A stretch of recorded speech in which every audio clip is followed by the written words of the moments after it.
Yo guys, what's up? You're tuning in to the second episode of your most favorite show, the APM Debrief Cookout with the dynamic duo of F1BLAG and AMG DENZ. We hope that you all are keeping well all around the world, wherever you're tuning in. And F1BLAG, man, what a week of motorsports and Formula One we got to unpack this week. There's so much to cook, I went out and bought a whole nother kitchen, but it's gonna be good. I don't want to spoil it yet, but I think the first week we had a lot of things to cook. We'd been in Austria, there'd been a lot of sort of terrible behavior from the fans. You let it rip, etc. But there's a lot this week. I'm really looking forward to it. Oh, likewise as well, man. And with the amount of cooking we're gonna do, I think we probably have to give a big shout out to our new sponsors, Scuderia Sauce, because those guys are Ferrari. Oof, things are getting a bit tasty over there. But we'll return back to Ferrari later on, as those that are following our Twitter account may have seen what today's agenda and what the call may have been, but we'll go through each thing in turn. So I think it's always nice to start off on a positive, so we'll definitely do that. And what a continuingly great form we're seeing from the go at the moment, F1 Black. We're seeing this Lewis just in Mm. his bag. Sir Lewis continuing to write history. The media were back at it again with the typical agendas of, oh, well, most drivers that get to 300 Grand Prix don't win a race. But even still, Lewis showed out and he didn't even have the opportunity to have too much practice on Friday because he gave way generously to a young, old Nick De Vries, if I could put it that Whoa, way. whoa, whoa! He's not Exactly. old. Young in spirit, man. But younger than most uncles on the grid, Alonso. And yeah, it's quite refreshing actually to see Nick get a drive, in the father team because I think Toto has always been very highly thought of when it comes to Nick De Vries. And for those who don't know, Nick was actually part of the McLaren driver academy as well, a couple of years after Lewis. But for whatever reason, because at McLaren, a lot of funny things happen too with certain IndyCar drivers that Mm. announce a seat at two different teams at once. But we'll circle that. We'll spin the block on that one a bit later on too. But to get to the point, essentially, yeah, Nick's had a quite interesting career, and I think one which people look at Piastri and hope won't be kind of a replica of the same because a very talented driver. He won the F2 championship.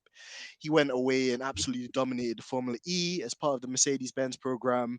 And then on top of that as well, he races in sports cars and absolutely puts those two pundits, Jensen Button and Paul di Resta, to shame as well every time he drives a fast prototype car too. So, the ghost stepped away. He said, all right, Nick, you can have this. Whilst I just take in the vibes in the garage, and do my thing. And then again, on the Saturday, with probably what I'd like to believe is two similar setups on two similar W13s with a very interesting nose as well, must I say. It was rocking the Michael Jackson post moonwalk nose, should I say.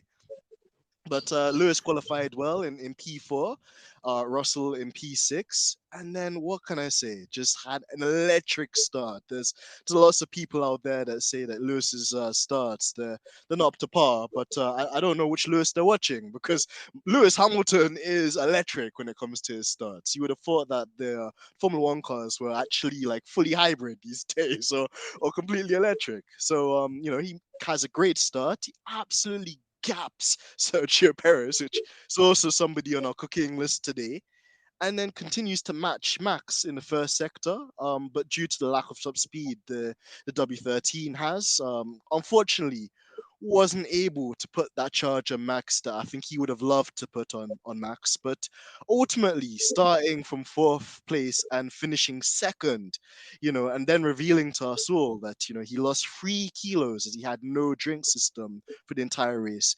This goes to show you just that this is an athlete in his prime and he's still raring and ready to go and to take the challenge to people. And then for me as well, Black, I'll let you kind of take over because I know I've been on a bit of a ramble here. But the bit that was just kind of really synonymous for me was the bit where he's in the post-race debrief with a Mr. Freeze ice pop, and he's just saying, I used to get these from the local boss man at the corner shop, and just with Lewis, it's always that thing of he's achieved so much, but yet he wants more, and he's so humble and he always remembers his roots and just like where it all came from. And yeah, I just wanted to get your thoughts and your input just in relation to his performance this week.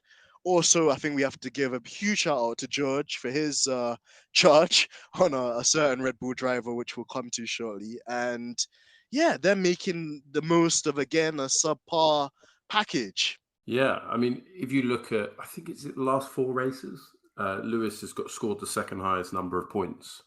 Now, of course, both Ferraris have had a few issues, which of course we'll come on to later. And, Perez, again, there's a question there around the cooking. I might come to his defense because there's a little rumor about that. But what it tells you is Lewis has sort of hit his form. And, it's been how many years?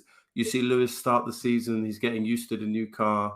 The car actually needs some work. This year it needed a lot of work, still needs some work.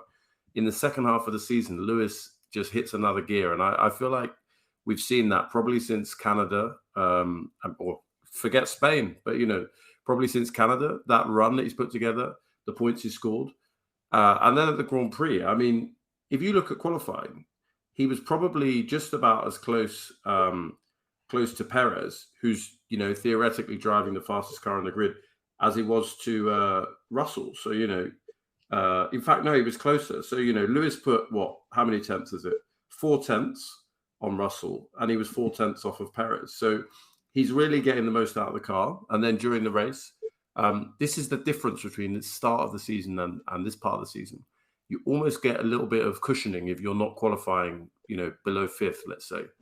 If you're qualifying the top 4, more often than not, you're going to get a clean start.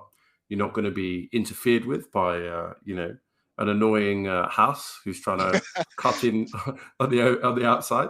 But, and you saw that with Russell at the start of the season. He was getting that advantage of being further up. But since they took the sensors off the car and since they were allowing Lewis to have a kind of normal setup, he's got 4th. He's come 2nd. He, as you said, jumped Perez at the start. Absolutely, GOAT-like performance. And listen, we'll get to Perez in a bit. But, for me, if we're talking about legal cars, Lewis is probably performing the best on the entire grid right now. He's the guy out of the front 3 teams that's got the legal car, and he's almost winning with it. So I don't know what you think about that. Like in terms of where you'd put him, looking at the form on the grid, I would have no hesitation to put him in the top 1. Yeah, I firmly agree with you there, Black, because it's just the truth. And, you'd have to be Stevie Wonder and even he'd be able to hear sense, if it comes to this, because Lewis has just been maximizing that performance. And you touched on those things as well about, them kind of creating a fairer platform, because it shouldn't just be Lewis doing all the due diligence for the team. Russell, has come to the big team. He wanted the big boots, big size 10 boots. And, whoever the cap fits, they have to wear it too. So he has to take responsibility for pushing this car, giving them input. And ever since, they've made that move and that kind of change in how they develop the car and how they go about testing and how they use these practice sessions, is abundantly clear to me that, Lewis is still the guy. He's not washed up, as certain people would like to say. And ultimately as well that, even though, yes, like the achievements mean something to him, the numbers still don't mean anything to him, in a sense of, I remember watching an interview with him a couple of years ago, and he was like, people asked him, why don't you put number 1 on your car? And he was like, because I don't see myself as number 1. Like I come into every single season not thinking that I'm ahead of anyone, that I'm better than anyone, that that I should be given anything above anyone. I see myself as car 44 because I'm racing for a championship like every other driver on the grid. And that goes to just show you the mentality of an elite athlete that, like it doesn't take anything for granted. And he's looking to maximize every single ounce and element of performance, So I think it was really integral and important. It's pertinent. Let me use some fancier words. It was pertinent that we started off this podcast by giving the goat, his props, and using this opportunity. 300 Grand Prix. It's not many people that survive 300 Grand Prix. I'm sure somebody's goat that got a new package at Williams and still got absolutely curried, but no Steph, basically would wish that you could do 300 Grand Prix in a Formula One car. You only get that time in Formula One when you're one of the most elite of elite sportsmen, one of the people on the top game, one of the people, at the top echelon of drivers, so we could turn this into the Lewis Hamilton show every week without fail. But the people know the truth, and at the end of the day, the truth is the thing that sets people free. So yeah, more than happy to speak about that. And whilst on the topic of Mercedes as well, there, Black. I also want to give some props to Mr. George as well. George is the type of guy that catches other people sleeping on a virtual safety car. That's to be one of my favorite tweets as well. And man, it was so interesting to just see how his race went because, of course, he didn't really get past Perez at the beginning of the race. But again, considering he's also in probably, one of the fastest legal cars in the grid against maybe a guy that may or may not have been in a legal car. We'll get to that discussion very shortly as well. Again, kept his cool, but then I would say as well that, some people don't see it, but I think for me, George still has that emotional side to him, and you could almost hear that frustration. And it's human, if you try to do a move on somebody which somebody tried to do to you, and the person's immediate things try and squeeze you to the apex of the corner and then completely go off the circuit and then not basically follow the bollards that were set by the FIA to follow, and then they hold the track position, then your head probably would get hot. I can't lie. But, whereas maybe a more experienced, more seasoned, more veteran Lewis would just continue to get the head down and try and get on with it. You can see George was a bit disgruntled, and on the radio to his engineer, he was really, proving to us that he knows the rulebook inside out. He is, I know this stuff like the alphabet. He needs to give me back the position. And Tota actually had to intervene and say, man, I feel your pain, brother, but you know how the FIA is. We don't have many expectations of them. You're going to have to do this thing the legitimate way. You're going to have to do it the hard way because it's one standard for you and it's another standard for somebody else that wears fake gold boots. So, for him to actually internalize that and, for him to actually say, okay, the actual racing director, the boss of the teams actually come on the radio and told me I need to get serious and to just toughen up.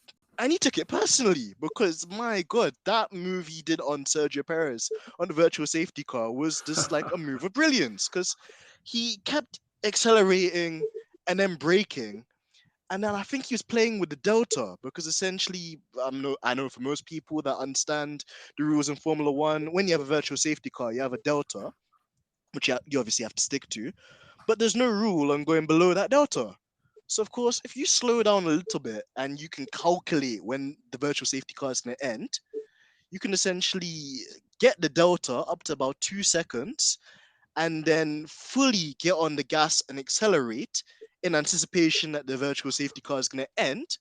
And then you've got some momentum and you've already got some acceleration and top speed compared to a certain Mexican Snorlax that maybe was not really paying attention to that exploit or, that just brilliant, piece of racing and engineering with the Delta rule and how you can play that. And he absolutely sailed around outside of Sergio Perez, for which Perez had no answer. So again, really interesting just to see George's mental capacity. I think if it was George 2 years ago, I think he would have still been quite het up about the initial kind of thing that didn't get allowed or wasn't penalized. But he showed that kind of calmness, that coolness, which he probably gets from his brother in Lewis and obviously from the boss Toto as well. And it was good just to see him get rewarded for his hard work and also just to see a Mercedes 2-3. And hopefully we can turn it into a 1-2 soon as well. But what was your take on that? Yeah. I mean, I was pleased to see that 2-3, and I was also, maybe you're going to say I'm threatened or something, but I was pleased it wasn't the Mercedes fighting over third, because I kind of had that feeling they were going to do that this weekend. So that was pretty nice. They weren't fighting each other, but they both got on the podium. I mean, if I look at Russell, do you remember when he sat in for Lewis when Lewis had COVID, and he had an issue in his pit stop, and then he had to sort of gain time again, and the team told him, "Look, stop, calm down, and get going." And in his Williams days, he'd have a few incidents on a Sunday, or he'd be a bit, his Saturday pace would flatter to deceive, and then on Sunday it would go missing. And the famous incident at Imola, where, of Oh, course, I think he hit Bottas on the head slap after they Bottas on crashed the into head each other. and flipped him the Yes. bird as well, Black. And again, it's human. I think we see much worse in Formula One. But having said that, yeah, for this very cool, very, like George Russell is the type of guy. When you hold yourself to a certain standard, I think people hold you to that standard. And obviously, if Mm. you're losing your head on the radio and then you don't get the job done, it reflects more on you than anybody else. So for him to show that maturity, and again, like I think you literally read my mind with the Imola thing too. He was at fault, or more predominantly at fault for that thing. And in the heat of the moment, he went up to a competitor, or competitor, like sister team driver, basically flipped him the bird and slapped him on the head. Not really taking Mm. into account that Bottas was very wounded from that incident and was probably feeling quite winded as well. I think we're seeing a maturing Judge, and I'm fully for it as well. And it's nice to see that he's not taking himself too seriously. But at the same time, as well, when work needs to be done on the track, he's getting the work done, and there's no ifs, buts, or maybes about that. Like the guy means business. So more than happy to see that. And like you said as well, I think it shows personal development, it shows growth. I think out of the younger drivers, he's probably the most mature one anyway. But of course, we're all here for personal development. So very, very, very happy, to speak about him and to talk about him. And actually, a smooth segue. I was going to sing smooth operator there, but smooth segue, Blag, that we need to get into. Listen, there was a Mexican goat that did really well in Mexico, or did really well in Spain, should I say? When the chips were down. Then again, he drove pretty much, I'd say, the perfect race in what was it, Monaco, bar probably taking himself out in qualifying. But he went Mm. from being the Mexican bull to absolutely getting dusted as a Mexican pinata at Poor Ricard, because essentially Sergio Perez again with another howler of a performance, by Red Bull standards. And I know there is a theory, and I'm gonna give you the assist. I'm gonna alley oop that one to you. But Whew. just kind Yeah. of to get into it, Black. So my guy was in Austria, dropped a stinker in qualifying, and actually, due to the FIA's dodgy video referee assistance thingamajig, got a lap deleted, had all the work to do on the sprint race, did an okay job, then does a very low IQ move around outside, which again, time and time again, no, everybody knows you don't go around the outside of turn 3 on lap 1. Like it just doesn't work.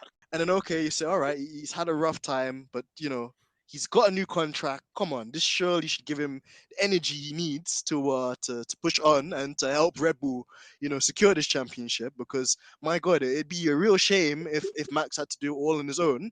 Comes to France now, and again, just was nowhere to be seen on the Friday. I actually had to look a couple of pages down to find my guy. It was almost like I was looking at A to Z, looking for Sergio Perez. Finding Wally, I think it's finding Sergio Perez instead. So there's pretty much that. And then obviously on the Saturday now you have qualifying, and again gets absolutely obliterated by Leclerc, gets absolutely obliterated by his own teammate, and then he actually has to thank his lucky stars, because had it not been for Carlos Sainz having his engine failure and engine component replacements that gave him the penalty, there's a very high possibility he would have got absolutely Scuderia sourced. A little plug to our little sponsor there as well, in terms of quality too. And you just thought that things were getting nearly from bad to worse, but no, not quite. Gets absolutely bodied by Lewis Hamilton in the start of the race. Lewis Hamilton is the GOAT, and he's still driving the W13, the boat. And then Mr. Tire Whisperer, Mr. Tire Connoisseur fails to manage his tires miserably, even after the safety car stints. Gets absolutely peppered by the smooth operator V2, which is Carlos Sainz. And then just to put some more salt in the wounds, George Russell, the type of guy, George Russell, again, catches up to him in a car that's inferior, doesn't really have the top speed that, the Red Bulls have demonstrated and possessed.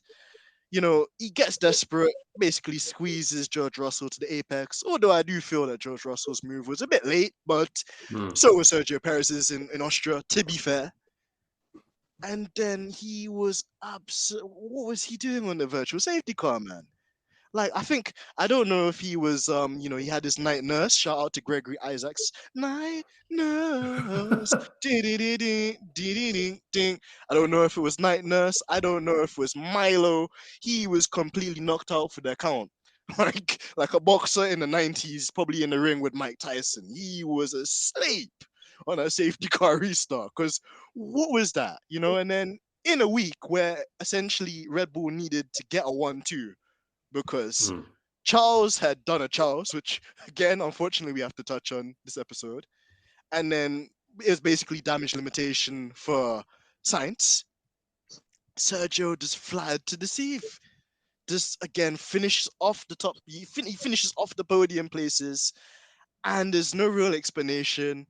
And on top of that as well, my guy just signed a new contract, and these are the sort of performances that you're showing. It's looking interesting, Black. It's looking tasty. But I know that there's a certain theory in the Twitters. So yeah, man. Could you enlighten us as to what shady antics might be going on at Red Bull Racing that could potentially be a saving grace for Sergio Perez and his lack of performance recently? I mean, this is a rumor. And I really hope it's not true, because in qualifying, I'm looking at the qualifying times now. Perez in Q3 was only just below 0.2 off of Verstappen. But the rumor is that Perez is trialing the new legal floor that will comply with the regulations when they're properly enforced in Spa. And that's why he doesn't have the pace, particularly in race trim, to keep up with his teammate. I mean, everything you said, I could not agree more. His performance in the last few rounds hasn't been up there. Now, of course, in Silverstone, he damaged his car early on, had to pit, and only came back into second by a late safety car. That rescued him. Then in Austria, as you've said, suicidal move around the outside. And then here, like, think about this, right? The standard we hold Lewis Hamilton to. If Lewis Hamilton had qualified like 0.2 behind his teammate, probably still would have got slandered for that. Then if Lewis Hamilton had lost a position off the start line, would have got slandered for that. Then, fallen asleep at the restart from the VSC.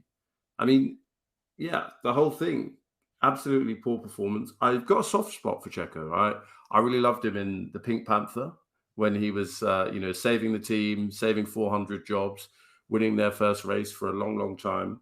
I don't mind him in Red Bull, and I'm going to get hate for that. But I think the last few races he's gone off the boil. I don't know what it is. I mean, so the theory is he's not got the current illegal spec floor. He's gone down to comply with the rules. More for him, according to Red Bull's logic. I think the other question we have to ask is, Perez won Monaco. Perez was competitive in, I think it was Jeddah earlier this season. Perez took pole. And the only reason he didn't win is because he pitted one lap before the safety car or VSC came out and basically got completely gazumped by that. I think our boy, or their boy Verstappen, was rattled. Do you remember in, where is it? In Baku, where Perez was ahead of Verstappen. I think he'd even out-qualified him. And then basically Perez was told, right, no fighting. And Verstappen had to come past him. I do wonder if Perez has got, all the upgrades that Verstappen gets. That's my other theory on that. But, we'll see. The little Goldie boots might be a little bit threatened and might not give all his toys to Perez. I don't know. I would hope. So I'm going to ruin it now. I'm going to say, I don't think the rumor is true that Perez is using the legal flaw. Why? One, morally, I don't think Red Bull would be complying any earlier than they need to. They're still begging the FIA to extend, the allowance. So that's one. And two, I just don't think on the timesheets, if you look at Q3, 2/10 behind, I wouldn't say that that's far enough back. Just for my heart's desire, I want them to lose a second. I want to see them lose 3/4 of a second or even half a second, 2/10 back. I don't know. What do you think? Do you think the rumors are true? Do you think that it is a legal flaw now, or do you think it's just Perez not really performing over the last couple of weeks?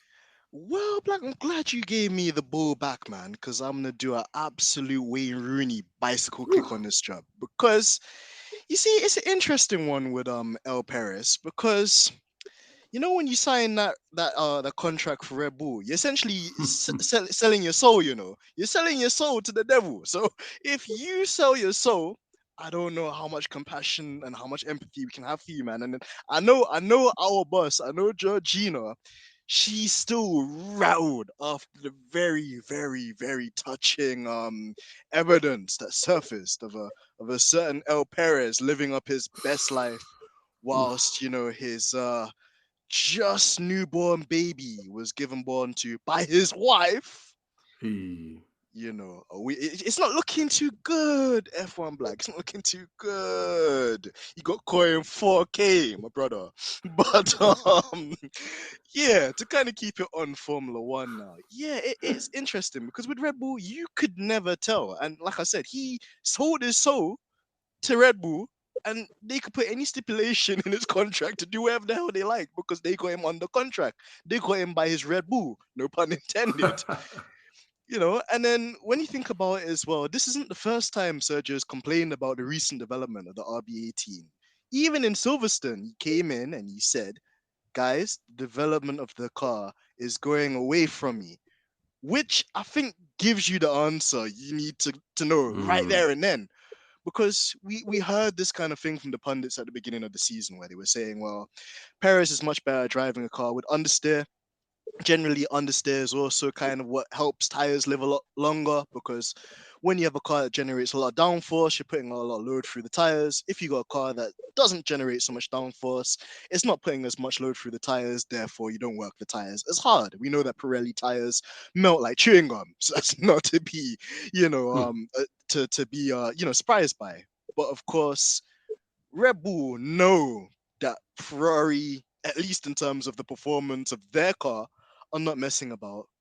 So it would be quite obvious to me that if you've got a young charger in Max that you believe is the star of the future, that you see is this was the great term used, this great white hope, and you think that he's going to be the one that over the course of a season is going to give you a car that's going to, or give you a championship, you're going to put your resources with him. So therefore, unfortunately, Sergio Perez is just ancillary. He's just the side piece. He's just the coleslaw. He's just like the bit on the side, the halloumi cheese. And even halloumi cheese is nicer at the moment. But yeah, that's what Sergio Perez is just to look forward to. He's the backup dancer. He's not the guy. He's not the Neymar. He's not the Mbappe. He's just on the side. He's just one of the subs. And I think, to be fair to him, this is just me being harsh, by the way. I actually do love Perez as a driver, but in terms of his Red Bull guys, this is predictable, and people had called it out for a long time. They had said that it's all good that you're getting to drive for a championship winning team, asterisks, but if you're driving for Red Bull and you're the second driver driving at Red Bull, there are going to be permutations. And these are the permutations. So you can't complain. You can't have your cake and eat it. That just doesn't work at Red Bull. Fairness at Red Bull, equality at Red Bull, diversity of parts at Red Bull. You Careful. must be having an absolute bubble. Why my God? What a thought-provoking idea, Black. So that's just my 2 pence. And I actually think that the rumors have quite a lot of sense to them when you actually see his reaction. Bear in mind, Max also wasn't really, starting off the season like that. And it's only recently that we've seen the nature of the car kind of suit his his characteristics. And this is an issue that Red Bull have had a long time when they've gone for this type of car that's more edgy on the nose, but you've got a driver like Max that can utilize it. It benefits Max, but it doesn't quite benefit the second driver. You only have to look at Albon, you only have to look at Gasly, you only have to look at Kvyat, you only have to look at any of these drivers that they've kicked down the road to see that that's always going to be the case. So my question to you is, can we even have that much sympathy for Perez in a situation like that if you know what you're signing up for?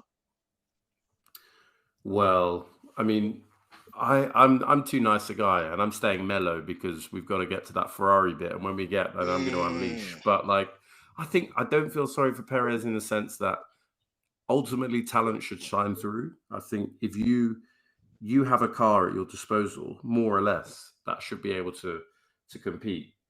The car, the way the car's set up or the car balance didn't make you fall asleep at the VSC restart, or it didn't make you fail to kind of, disengage the clutch and get off the line quickly enough at the start of the race. It didn't make you run around the outside into turn 4 in Austria. So, as much as I do think that there's probably a toxic environment, and, it's really embarrassing that Helmut Marko said, Checo Perez must have drunk too much tequila. Like, does he want to offend every community and reduce the sales of Red Bull? Clearly so. But as much as there is a toxic environment, those things I listed, they're all Perez's fault. So he just needs to tighten up his game.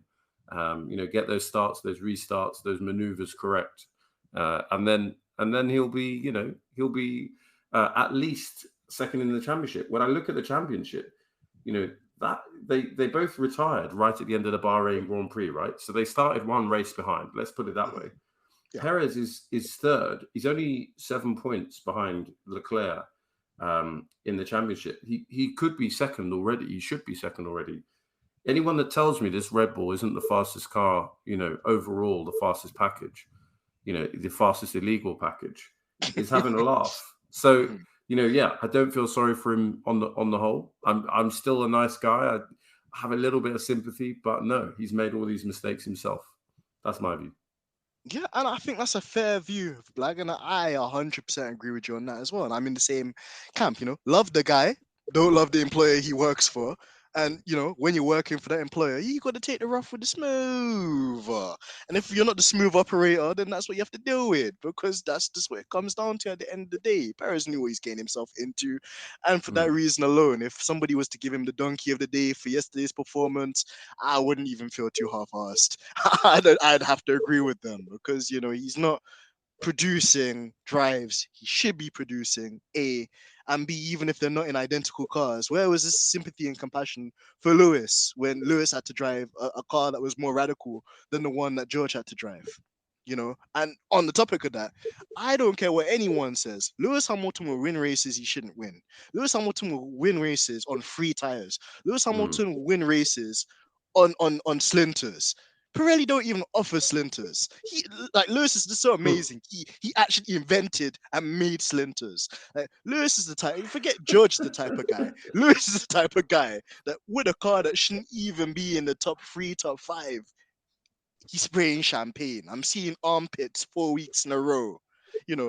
Same can't be said for somebody's Mexican piñata. So, yeah, he has to step his game up, son, because right now it's weak, and if he doesn't improve it, he's going to get Stefano curried every week on this podcast, because it's called the 8 p.m. debrief cookout for a reason. And without further ado, Black, we can't stay on Oof. the energy drinks company for too long, because unfortunately, whilst they do a lot of stuff which gets them, that title. Whoo, whoo. Black, have you ever had horse before? you know how in the UK we had like a horse meat scandal, but I know that there's a new condiment out there, a new sponsor of stripping the dipping. It's called that Scuderia sauce, boy. And we gotta marinate that. We gotta rub that in a fresh scarlet red Ferrari horse, because they just were recovering from the L of Austria, where they essentially could have had a Ferrari 1 too. It was looking all nice and rosy. It was looking all nice and sweet. I was about to order myself some nice pizza, but with no pineapple on it. In the great words of Giorgino. But the engine went kaboom, and that happened to be Carlos Sainz's race. So we came into this race at Paul Ricard, knowing that at least, well, for Carlos, he's going to be on the back foot, but Charles, the only guy kind of with a car that could terrorize the terrorizer in Max Verstappen. The only guy I think Max actually fears is Charles, because Charles doesn't fear anyone, in my opinion. Charles would look in the eye of a bank robber and say, "Me? You're trying to rub me?" Like, well, Ferrari, you say, Ferrari, you trying to rub me? But anyway, getting to the point, Charles did all the work on Saturday, did the work on Sunday, in relation to the race start. But as we always say, F1BLAG, F for Ferrari, and now F for Fraud Watch, because, Oof. like, basically, the pundits even reckon that Ferrari were running a risk by basically giving Charles a more downforce oriented setup, which meant that he was a bit vulnerable in sector 2, but essentially he could just about defend against Max in the legal car in sectors 1 and 3. But then, Red Bull see that happening. They say, okay, let's take a gamble, let's roll the dice, let's bring our guy in for an undercut, to which our boy Charles stays out. And then, Black, I'm just gonna tell you it as I experienced it. So I'm watching the races unfold. I see a safety car. I'm like, oh no, okay. Then they pan. They pan towards the Scarlet Red Ferrari. And I say, oh no.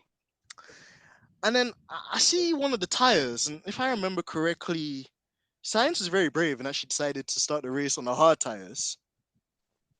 And then obviously Charles started on the mediums. And when I looked at the color of those Pirelli tires, they're pretty yellow. And then again I go, oh no.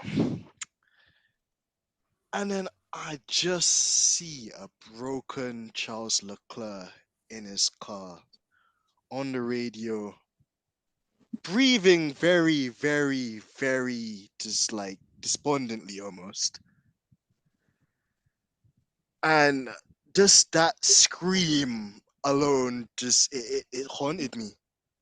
I think I might actually need whatever Sergio Perez was using to sleep on the virtual safety car restart to help me sleep at nights, because that scream I heard from Charles was very distressing.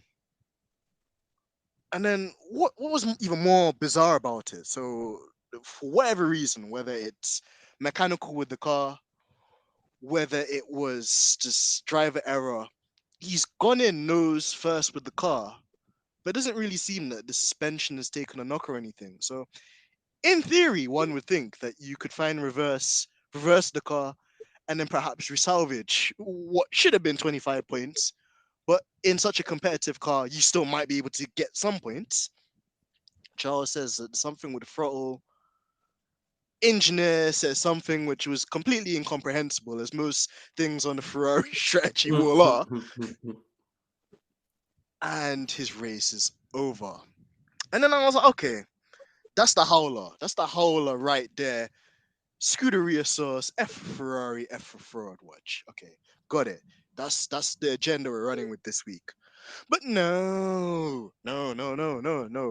Ferrari couldn't let me have that. Ferrari like, nah, you want to see an L? You really want to see an L? All right, cool. Watch this. Hold my beer. So, safety car comes out. Sainz kind of has a compromised race, to be honest, because, what is it, lap 18, between lap 18 to 20, he's on the hard tires. He goes onto the mediums. It's very unlikely the mediums are going to be able to go 33 laps. So we know he might have to stop again. But then the pit stop was a very Mercedes-esque pit stop, if I must say so myself. That gets a 5-second penalty. Then they come on the radio and tell Sainz, mate, you've got a 5-second stop and go. And again, it just goes to show that just how it's two things that you could take away from it. Like, it's either the mental capacity of Carlos Sainz to know the rule book inside out, or just the incompetency of the Ferrari strategy team. Like, basically, Carlos corrects them and says, mate, it's not a 5-second stop and go. That would mean that I'd have to actually come in within 3 laps time and serve it and take it. What it is it just is a 5-second penalty. So I can serve it in the pit stop, or it can go to the end of my race time. To which, basically, the Ferrari engineer responds back with what seems to be his response to Pythagoras' theory. Shout out to my Key Stage 3 maths teacher. Because he just did not know, like, he just didn't know what was happening. And then, oh, he thought that was bad. Oh, it gets worse. Then they're doing their calculations whilst their driver, they had one job, they had one car left in the race. They're doing their calculations, and essentially, whilst their driver is in a battle with Sergio Perez, he's just gone past the pit lane entry. They say, come in. To which Carlos is like, mate, no. Don't tell me this now. Why are you telling me this now? Not now. And again, that is the voice of a driver that is just like, they're perplexed. They're like Ferrari being perplexed is perplexed the own driver to just think, what on earth? What on green, like God's green earth is actually going on? And then the question I want to throw to you, just amongst all the howlers, and I'm sure you'll chip in your parts as well there, Black, in relation to this Ferrari, is, to me, the tires didn't seem like they were going away from Sainz. He was clearly doing the same pace as Sergio. So would it not have been better for him to take a stab in the dark and maybe risk like staying out and just doing the entire race distance on those tires, instead of then bringing the guy in, like, you know, with only like 5 or 6 laps left? To which the only thing he could then do is like resalvage a P5 and get a first slap, which is okay, but could have been better. I don't know, man. And it's getting alarming. We have to address that. We also have to address mentally, what does Charles have to do now if he's serious about winning this championship? Yeah, I mean, a moment of silence for Charles Leclerc. I feel like I'm not that old, right? You joke I'm old. They were just trialing, you know, education and working in teams. Did you ever do a team project where it felt like you were the only one that was paying attention or doing the work? Maybe it was just me. I feel like hell yes to that, definitely. Yeah, you were the guy just turning up, and I'd done the work, right? But can you imagine all those guys at Maranello can't build a throttle that comes back up under his foot? You know, all those people that could be doing strategy, let him get undercut by Verstappen and don't bring him in immediately. I feel like Charles, go all the way back to the British Grand Prix. For some reason, they didn't bring him in. Then they leave him as a sitting duck with a hard tyre that's, you know, however many laps old. And half a front wing, may I add. And half a front wing. I mean, they probably could have pitted for a front wing during the safety car, and he would, you know, have defended the lead, possibly. I don't know. It feels like there's only so much one man can take. And look, let's put this into context. if you look at qualifying, who got the second fastest time in qualifying? It was Carlos Sainz in Q2. Did you know that? So essentially, without them having a blowing up engine in Austria, this should have been an easy 1-2 in quali. Then on race pace, Charles looked okay. Maybe Verstappen had the edge. I think probably the Red Bull overall package is quicker. But they leave him out for 2 extra laps. And, the reason Charles putting himself in a position where he potentially is going off from a mistake is because he's trying to get something out of the car that's not there, because he's on the wrong strategy. Why is he out for 2 extra laps? He needs to come in. There's no tyre delta. That wouldn't have made any sense. He needs to come straight in, minimize the damage, 1 lap, and see if you can stay in front. That's it. Simple as that. As for then the calamity of the race of Carlos Sainz, I was feeling bad for him, and then I, doing my research for the show, and I get some quotes from Carlos Sainz saying, actually, everyone's being harsh on Ferrari, and that they're not in a kind of crisis when it comes to strategy. That actually everyone else is just as bad, and we're just picking on Ferrari. If there's not a guy with Stockholm syndrome, I mean, I feel bad for him for other reasons. Yeah, the quote. Let me read this quote. It says, "I think the team is doing a very good job on strategy this year," Sainz told Sky Sports. Like, he's been hypnotized. I swear he's been hypnotized. Like, how does that even make sense? At Ferrari, we get super criticized for things that other teams might be doing, going through also in their pit stop windows. Every time there's a tricky moment, we're discussing things, but we are not a disaster like people seem to say we are. Come on, mate. I don't know. Are you just trying to convince yourself, or if you're under contract never to say anything? Like that, the race was a complete disaster. The fact you're having to correct the rules while you're driving at 200 miles an hour, or having to say, look, don't talk to me. Can you watch the TV? I'm currently, forget that delay on the radio, which makes this less funny, but I'm currently like battling for position. So shut up. I mean, I'm exhausted. I'm not even a Ferrari fan, like massively. I honestly enjoy it. It's exhausting to watch. Can you imagine being a Ferrari fan? Oh man, it's depressing. Yeah, this whole season. But look, the point remains, yeah. If they could build an engine, Sainz wouldn't be at the back, right? So that's step one. But step two, they had the fastest car in quali, should have been locked out 1-2. They put the laps in quali, just that Sainz had to get that penalty. They could have won, and then they put themselves in a position to lose, and then they ultimately lost. And then that final point, I don't know if you've played I don't know, like Formula One Manager, you're talking about playing that a lot, right? And we should not overly endorse it because we're not sponsored by them yet, but we will be. But back in the day when I was a wee nipper and I was playing the Grand Prix Manager, the original, the classic, right, back in the day, I would accidentally click, do a pit stop. And then as soon as the guy, or I'd put the strategy before the race, and as soon as the car was going down the pit lane, I'd be like, can't believe I've done that. That's literally Ferrari in real life. I don't know, like, why would you pit someone with 9 laps to go? It's just beyond belief. I don't know. I mean, Ferrari are not going to win the title this year. Do you know who has more chance of winning? This sounds ridiculous. I'm going to say it.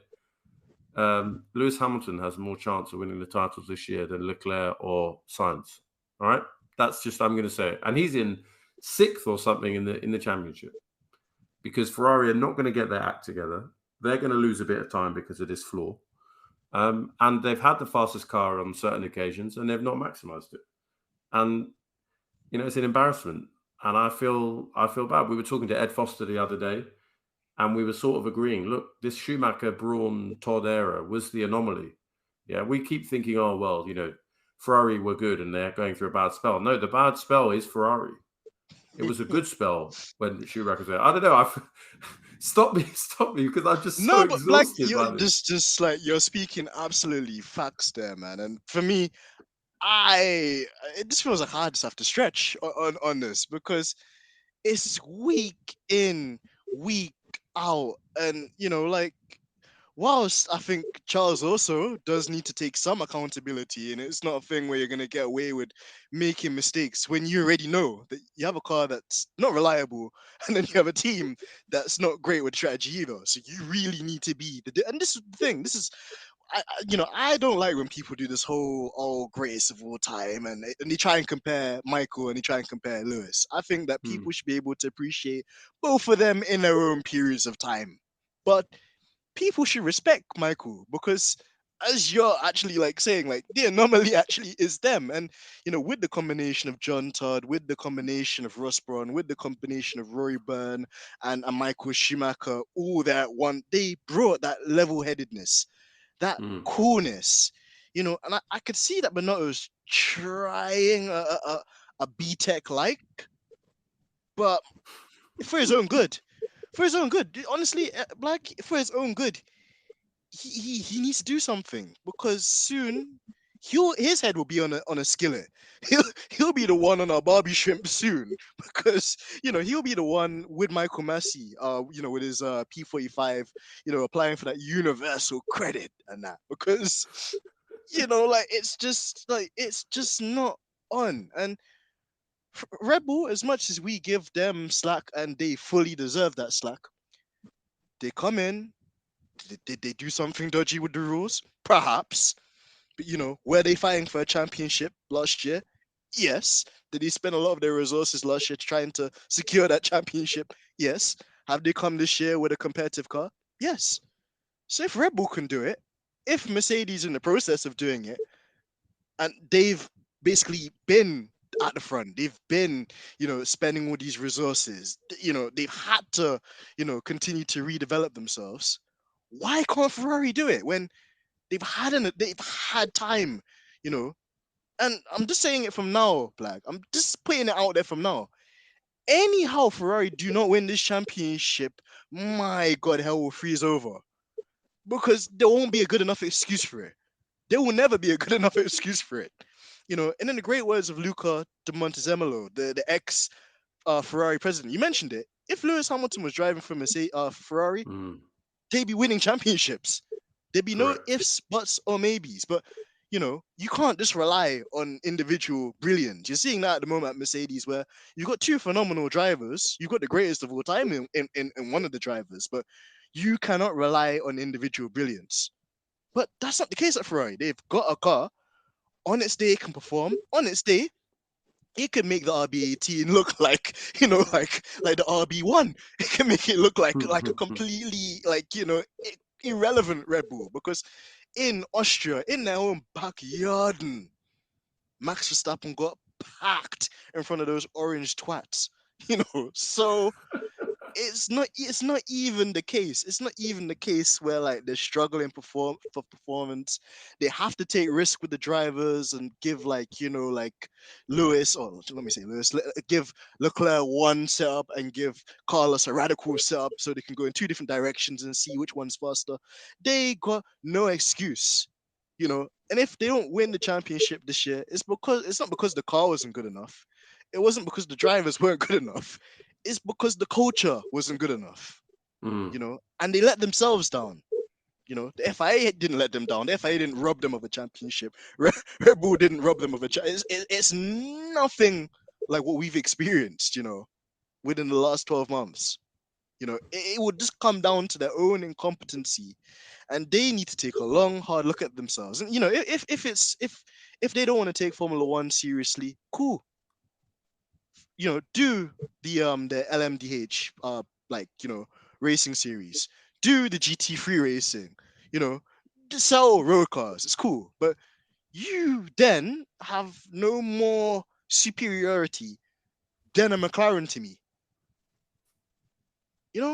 Because again, Ferrari hold a lot of weight. People need to also take into account Ferrari hold a lot of weight in Formula One, and for many years we've heard, oh, well, if this doesn't happen, Ferrari will pull out. This doesn't happen, Ferrari will do this. This doesn't happen. I get it. They're a great legacy brand. They bring so much to the sport, but that's not enough. That is not enough. They need to be winning consistently. Another ultimatum I'm going to put out there as well. If they do not win at Hungary, basically a high downforce circuit with loads of low speed corners where they have shown that car has superior low speed traction, they're in trouble. They're in big trouble. And it's not just trouble against Red Bull. Red Bull would just walk away with the championship. Fair enough. at least this year, it hasn't stretched so far to the FIA side of it, although there are examples. But to me, that's just not good enough. And I think it will be the beginning of the end, because then how do you continue to motivate Charles? How do you continue to motivate Carlos? How do you continue to motivate the mechanics? How do you motivate the engineers? How do you create that sense of belief that they can? It's not gonna be easy. It's not a situation where it will get better if we continue to see these performances. You're already seeing in this Charles's response, this is a man on his tether. It's not very often you hear a grown man scream like excruciatingly in pain. And it's not physical pain. It's like stress, because like you mentioned, he's like, Max just turns up in the Red Bull, he gets the maximum out of the car. 9 times out of 10, it will put him, on the top step, or if not second best. There's so many things that goes against Charles that he can't afford to make mistakes, unfortunately. But also that's probably where I want to end this conversation for you as well, Blag. Just because I think a lot of people have sympathy for Charles, and because he's a relatable character, a lot of people using this thing of like that's a champion's response, or that's a champion's mindset, to take blame or to take accountability. But can you call yourself a champion if you persist to make mistakes like this? Because, as much as I don't want to roast the kid, I don't want to be that guy, because I'm not that guy. Like, he needs to not let these things happen. And to be fair, I know that we're holding him to a very high touch in Lewis Hamilton, but we weren't seeing Lewis make these mistakes in his career, when he had the opportunity to win championships. We didn't really see that so much with Sebastian when he really had a championship winning car. Obviously, we can talk about the Ferrari era, but it's Ferrari, so it actually ties into the discussion we're having. Like, can people or should people be saying that like it's a champion's mindset when some of the performances we're seeing when the ball's been in his court haven't been championship performances? Yeah, I think it was Thanos that said the other day, what makes someone special, what gives someone that kind of legendary status, is that they are consistently incredible. And that's something you get from Lewis, and he does it so often, so well, that we just expect it, we demand it. There have been moments in Charles' career when he's made mistakes. He's made that mistake. He made that mistake in France. He'll be kicking himself.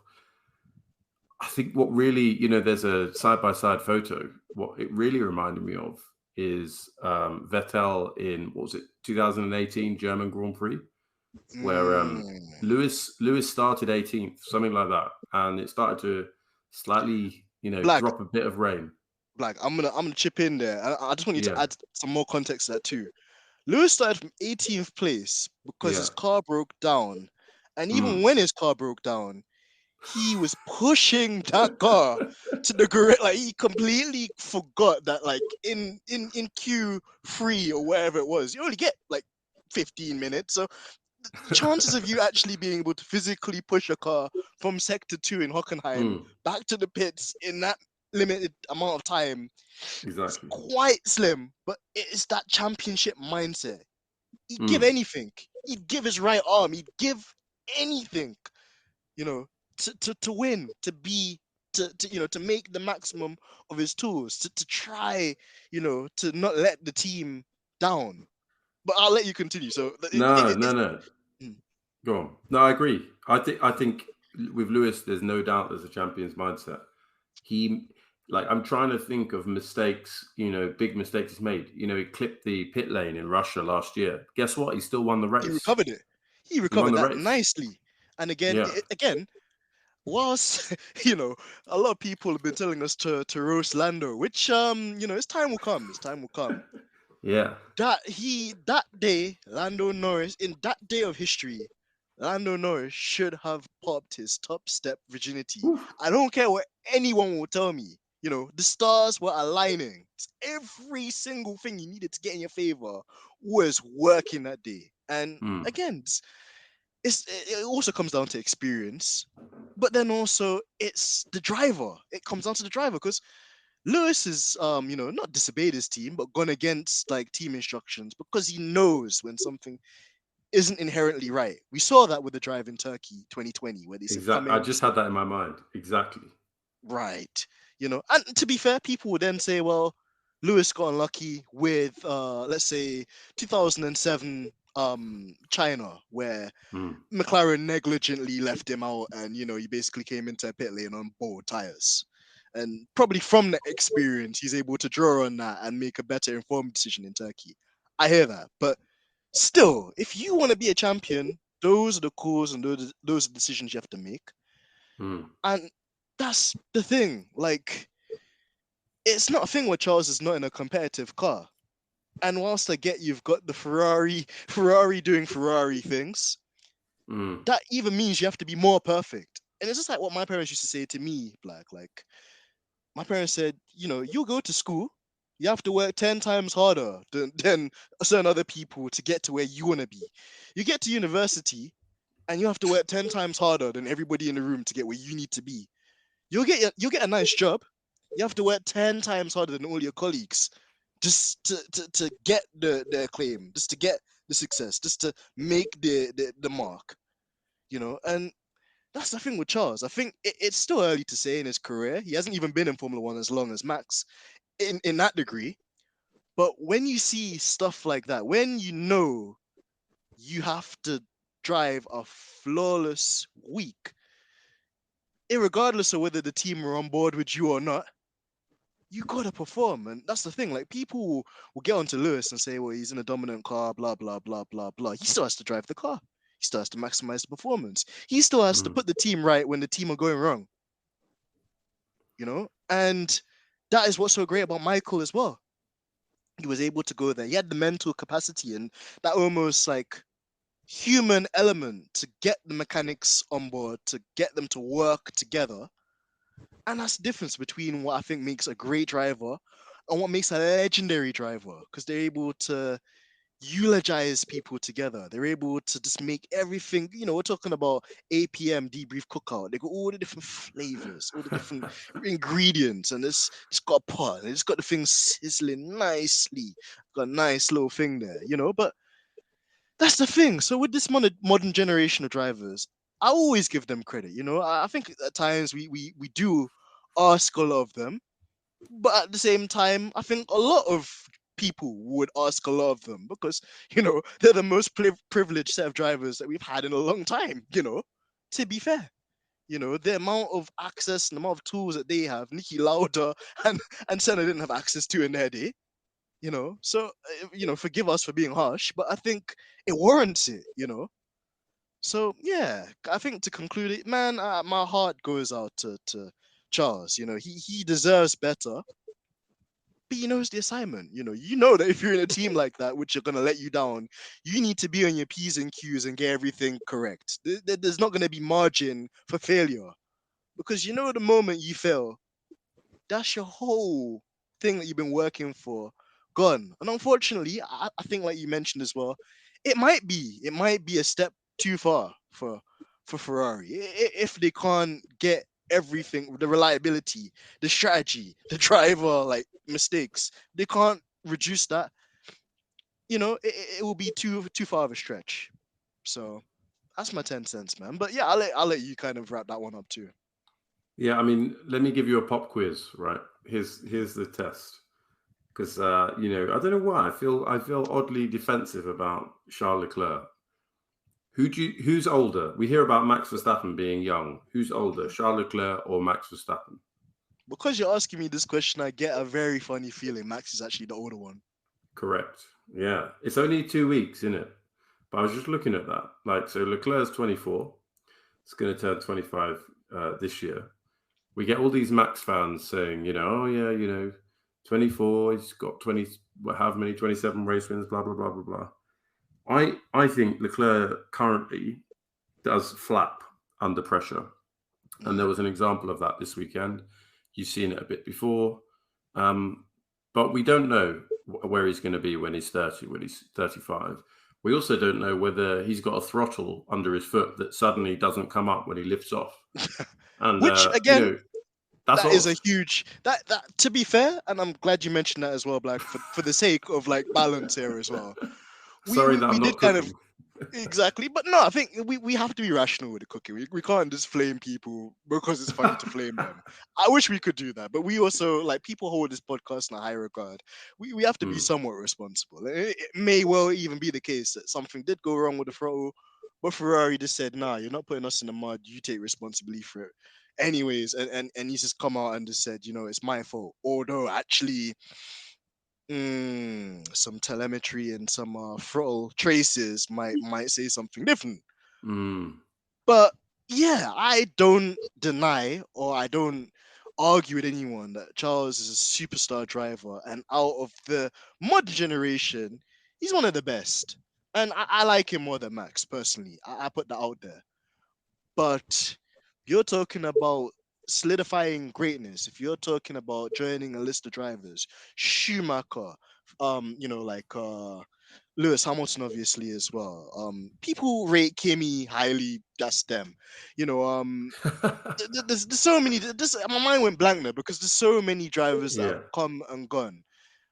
I want Charles to get a chat. At least he deserves at least one championship, but there's deserve and there's earn, and you got to earn it too. You can't. And going back to something I said earlier as well, Lewis said, "I don't want number one on my car. Number one, everyone's had number one. I'm number 44 because I don't see myself as number one. I see myself as just another driver, like just trying to turn up to the track week in, week out, and I want it more than everyone else as well. Let me say that too. So I want Charles to join that illustrious group of drivers. And I think for Ferrari, again, another tweet that spun me, haven't won a championship since Barack Obama is in office.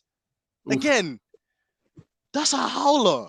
That's a huge howler with a double. That's not even H. That's H. That is a catastrophic L. So they need it more than ever. They've done the hard work, building a competitive, and this is what I'm glad people are seeing too. Yeah, you can have a competitive car. Lewis had a competitive car when he was winning in 14, 15. Should have won it in 16 had it not been for the shady things with the mechanics being swapped over. You know where I'm coming from with this. But so cool having a competitive car. You need somebody to drive it because these cars are not driverless cars. You need a marvelous driver which can, assess the situation and has the mental capacity and skill, to perform week in and week out, not make mistakes, and plug gaps in the team shortfalls. Because even Mercedes make mistakes. We've seen it more abundantly this year. But again, it's all good having a competitive car. You need a great driver that can utilize the car, maximize its performance, and show you, that they could do it week in, week out. That's what I always say to people. People ask me, why is Lewis so great? The amount of different wins and the mannerisms and the way he wins, Black, it's incredible. He wins races on tire strategy. He wins races with, a car that is literally limping on its final life in terms of performance of components. He wins races in the most adverse conditions. Like, he wins races. He had no business winning a race of that thing. He just wins races. He's an out-and-out winner. He sleeps, wins, breathes, winning. And Ferrari need to get that culture back too, because if they don't, they'll be looking at energy drinks company, and at one point they might not accept it, but it might become a thing. An energy drinks company might have more legacy than Ferrari. Wow. And on that bombshell, I'll just leave it there. But Black, man. Go on. Let me ask you one question, right? Pop quiz question number 2, right? This is me going to put Leclerc back on blast, right? Charles Leclerc has 16 pole positions, but how many wins do you think he has? So from 16 poles, 16 occasions where he's had at least what we would define the fastest car on a Saturday. Mhm. How many wins? And this is in his entire career, right? Not just this Entire season. career. Entire Right. career. I, 16 I, poles since and I should have 2018. even used my common sense there too, because we haven't even been to 16 races yet. But thank you for just He'd be doing pretty clarifying that. well, yeah. Exactly. Yeah, man. But that guy's only won like 6 or 7, probably between 5 and 7. Exactly. You are spot on. He's won 5. That's a ratio. 16 poles to 5 wins. That tells you something. I mean, of course, on occasion, like Monaco, he crashed the car on his final run and got pole by default last year or the year before. But that's a terrible ratio. So that means it's less than 1 in every 3 conversion. Something happens on a Sunday. Something happens when he has to put 50 laps together. Of course, there's a Ferrari element there, but maybe he isn't championship material. You talk about winning, Lewis winning on the overcut, the undercut, backing someone off, running into the The boat cut, distance. the Yeah, the space boat cut, cut, the the jet ski. factory cut. Like Yeah. Lewis Hamilton would win a race on that damn scooter. He's always with Angela. Like it don't matter. Like Lewis is just out there to win. Like that's what it comes down to. And Yeah. what I think will be interesting, and we've got like a couple of interesting like panelists that we get on, like the likes of obviously Vincenzo. Got the great David Noble coming on as well. It'll be interesting to see whether their maths aligns with ours in terms of whether it's a Ferrari thing or Charles does have to take some responsibility for it, because Seb also was regarded quite highly when he got those 4 championships with Red Bull. Went over to Ferrari. They had that time with the illegal engine, and even with the illegal engine, they were barely a match for Mercedes. So I don't want to believe that every single driver that goes to Ferrari somehow forgets how to drive a Formula One car. But at the same time, too, I can't believe that if you put Lewis in Ferrari, he wouldn't come up with the goods. He'd find a way. He'd find a way in the same way Michael found a way to do it. So there's something in the water there at Maranello. Like, I don't know, like, I think it'd be a beautiful place to visit. And I think for the history and for the nostalgia, it'd be great. But we'd be scared to drink the water in case it affects us too. Because, man, the Scuderia sauce, it hit different when you see them performing the way that they are. And it's just, man, they got to do better. And I wouldn't be saying this if I didn't want them to do better. So it's not coming from a place of me just like agendering them and slagging them off, because it makes a great and funny agenda. I want them, to step their game up. I watched them all the years as a Michael Schumacher fan growing up with my dad. So even for me, just like you mentioned, it hurts my head. I actually I get a migraine from banging my head like happily when Lewis Hamilton's like spraying the champagne and I'm seeing the armpits, but I'm banging my head at the same time against the wall because Ferrari somehow let Red Bull get away with another bag of points, which this shouldn't even be the case, man. So, but anyway, we'll wrap up that seasoning and we'll put that in the freezer and let that marinate for just a little bit longer, because I'm sure that there'll be another opportunity where we get to cook them. But just kind of rounding out Paul Ricard as well, Blag. There was a quite strong rumor that this could be the final race we ever go to at Paul Ricard. Just in relation to that as well, I just wanted to get your thoughts. Like, if we were to lose the French Grand Prix, how significant is that for Formula One? Because, Formula One has quite a rich history of French Formula One drivers, French manufacturers, but then also we've seen other modern tracks and classic tracks have to say goodbye as well. And Spa was getting it's like life's shaken out of it, by potential rumors that it might not be in the grid on the future as well. So how significant is it for you? And I'm gonna caveat the question as well. I'm gonna double bound it as well because I'm conscious of time. Like, which track out of the modern ones we've raced at so far would you like to see as a replacement for it? So I was thinking Istanbul, Turkey. You've obviously got the German Hockenheim ring as well. Mugello gave us quite a very interesting race as well that year in 2020. So, what are your thoughts? Yeah, I mean, your first question, how serious is it? I don't know if I don't know if I like Paul Ricard. I don't know. I just remember obviously last season with Lewis losing the lead and Bottas kind of not putting up a huge defense, but just in general, I think it's still quite difficult to pass. We saw some good wheel to wheel this year. I don't know. I don't. Maybe it's got too much runoff. I don't know what it is. I think you've got to remember that we didn't have a French Grand Prix from basically it was the Obama era, right? 09 to Yep. 17. Manicourt, I think was the last Yeah. track. So we went Manicourt, then we had a gap. Manicourt was a strange circuit as well, right? That little chicane before the start finish. And yeah, I mean, look, Formula One, well, the word Grand Prix, why do we use it? It's French, right? So it's got a huge history in France. You know, Ligier when I was growing up, and I think is it AGS? They might be French as well. That there's a history there, and the drivers Prost, Oh you well, know, blood. huge. Let me get in on that one as well. Just Yeah. again, if you and I know even for Alan Prost, it didn't happen at Ferrari, but again, that caliber of Mm, sometimes you might not be in the fastest car. Sometimes you might not even be the fastest driver.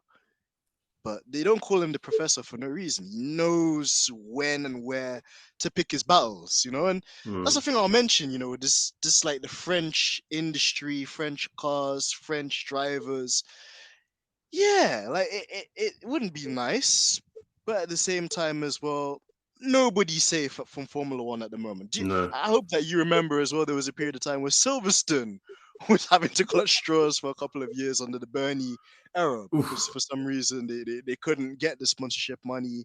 There's always a thing where like it might be the final Silverstone Grand Prix. Oh no, and I genuinely had a thought one day that they'll do away with Silverstone and make them race at Brands Hatch, which again that would just be chaos. That I need to probably do that in the simulator one day.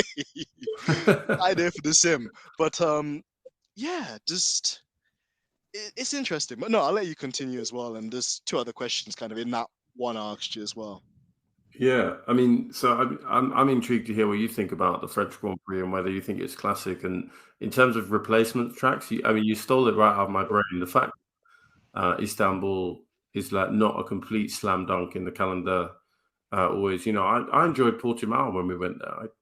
I'm sure that the local sort of Algarve authorities don't have the money to, spend what is it, $40 million or minimum to get on the calendar. But that's another nice one. Anything that's got a bit of gradient and sort of undulation that challenges the cars a bit. So for me, it would probably be those two. I don't think it's a huge problem to lose the French Grand Prix. We've lost it before, but if we lost Spa, then that would probably be the straw that broke the camel's back. Particularly as we're not, looking at the new tracks. I don't think we're replacing them with classics. But yeah, I mean, what do you think? I thought the racing was pretty good this year. Would you be sad to see Paul Ricard go? Well, Black, it's an interesting one for me too, man, because I actually have to race that track quite a lot in esports competitions I do. Because Mm. annoyingly, with Paul Ricard, like you mentioned, it's not a purpose-built race circuit. What people should know about Paul Ricard is it's actually a test circuit, which they take road cars to test suspensions, and as you could see from the 1 billion different layouts and configurations it has, too, like it's a multi-purpose circuit. So when F1 decided it was going to go there, it was a bit of a strange one. I think actually it was a bit of a assault thrown at Magny-Cours, because that was also another one where it was in the middle of nowhere in France. There were no real hotels or amenities next to it, so the experience for fans was not quite in line with what the what Liberty Media are trying to achieve today, basically. But yeah, I don't think the racing was poor at all. I think in years it's given us some interesting strategic races because as we know with Paul Ricard, high speed circuit, lots of long sweeping corners as well. It really does put the tires on the limits of what they can physically do. So it's a different challenge. And if it was to be gone, I wouldn't be rejoicing. But then, like you correctly said as well, there's many other worthy circuits that also don't get the light of day. Hockenheim's given us a blockbuster, year in, year out, from the 2018 or 2019 performance from Lewis, which I love, to the not so 2019 performance, or I think it was 2019, the one where they ran the special Mercedes-Benz livery, which I digress. Scuderia source, no stores now. But gonna just segue from that performance. But yeah, there's so many other tracks, man. And then you mentioned Spa as well. And on the topic of Spa, on a complete side note, huge shout out to Raffaello Marcello. Europa Boy does well in the 24 hours of Spa happening this week in the GT3 series. But as you correctly mentioned as well, Black, like Spa is a historic track. It's had so much history, unlike Paul Ricard for Formula One racing, I feel. And also in that sense as well, I think there's probably some justice that needs to be done for Spa, because we had that abysmal, I don't even know if you can call it a race. It was like skate electrics turned down to like 0.5 last year, when a certain race director and a certain organization gave certain Goldilocks boy points for a race that was never actually run, and a certain team was able to re-enter a car that shouldn't really have been able to re-enter. But I digress. For that to be the final Spa Grand Prix, I think would have been an injustice to it. So glad we're going there this year. And yeah, I don't think it would go down too well with legacy fans, of course, if it was to be removed. So if Paul Ricard has to take the bullet, that's unfortunately the price it had to pay.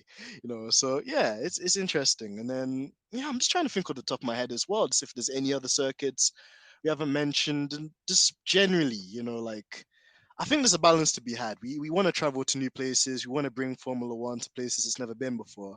But at the same time as well, we don't want just loads of just street circuits, or Herman Tilke and his son saying, you know what? I want to make a death trap this week. Let's do it. So it's also key to have that balance.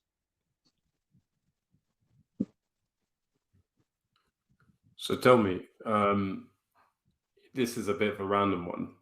If you could delete one circuit from the current lineup, what would you delete and why?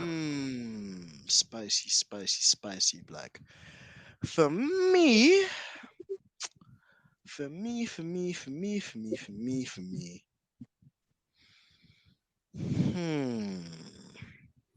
who I'm going to annoy when you ask me, but yeah.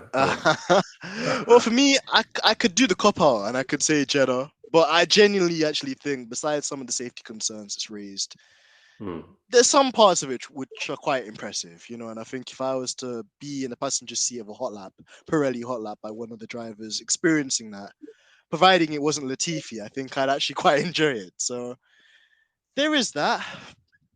I don't want to say Miami either, because again, when things actually came together, the event wasn't at all bad.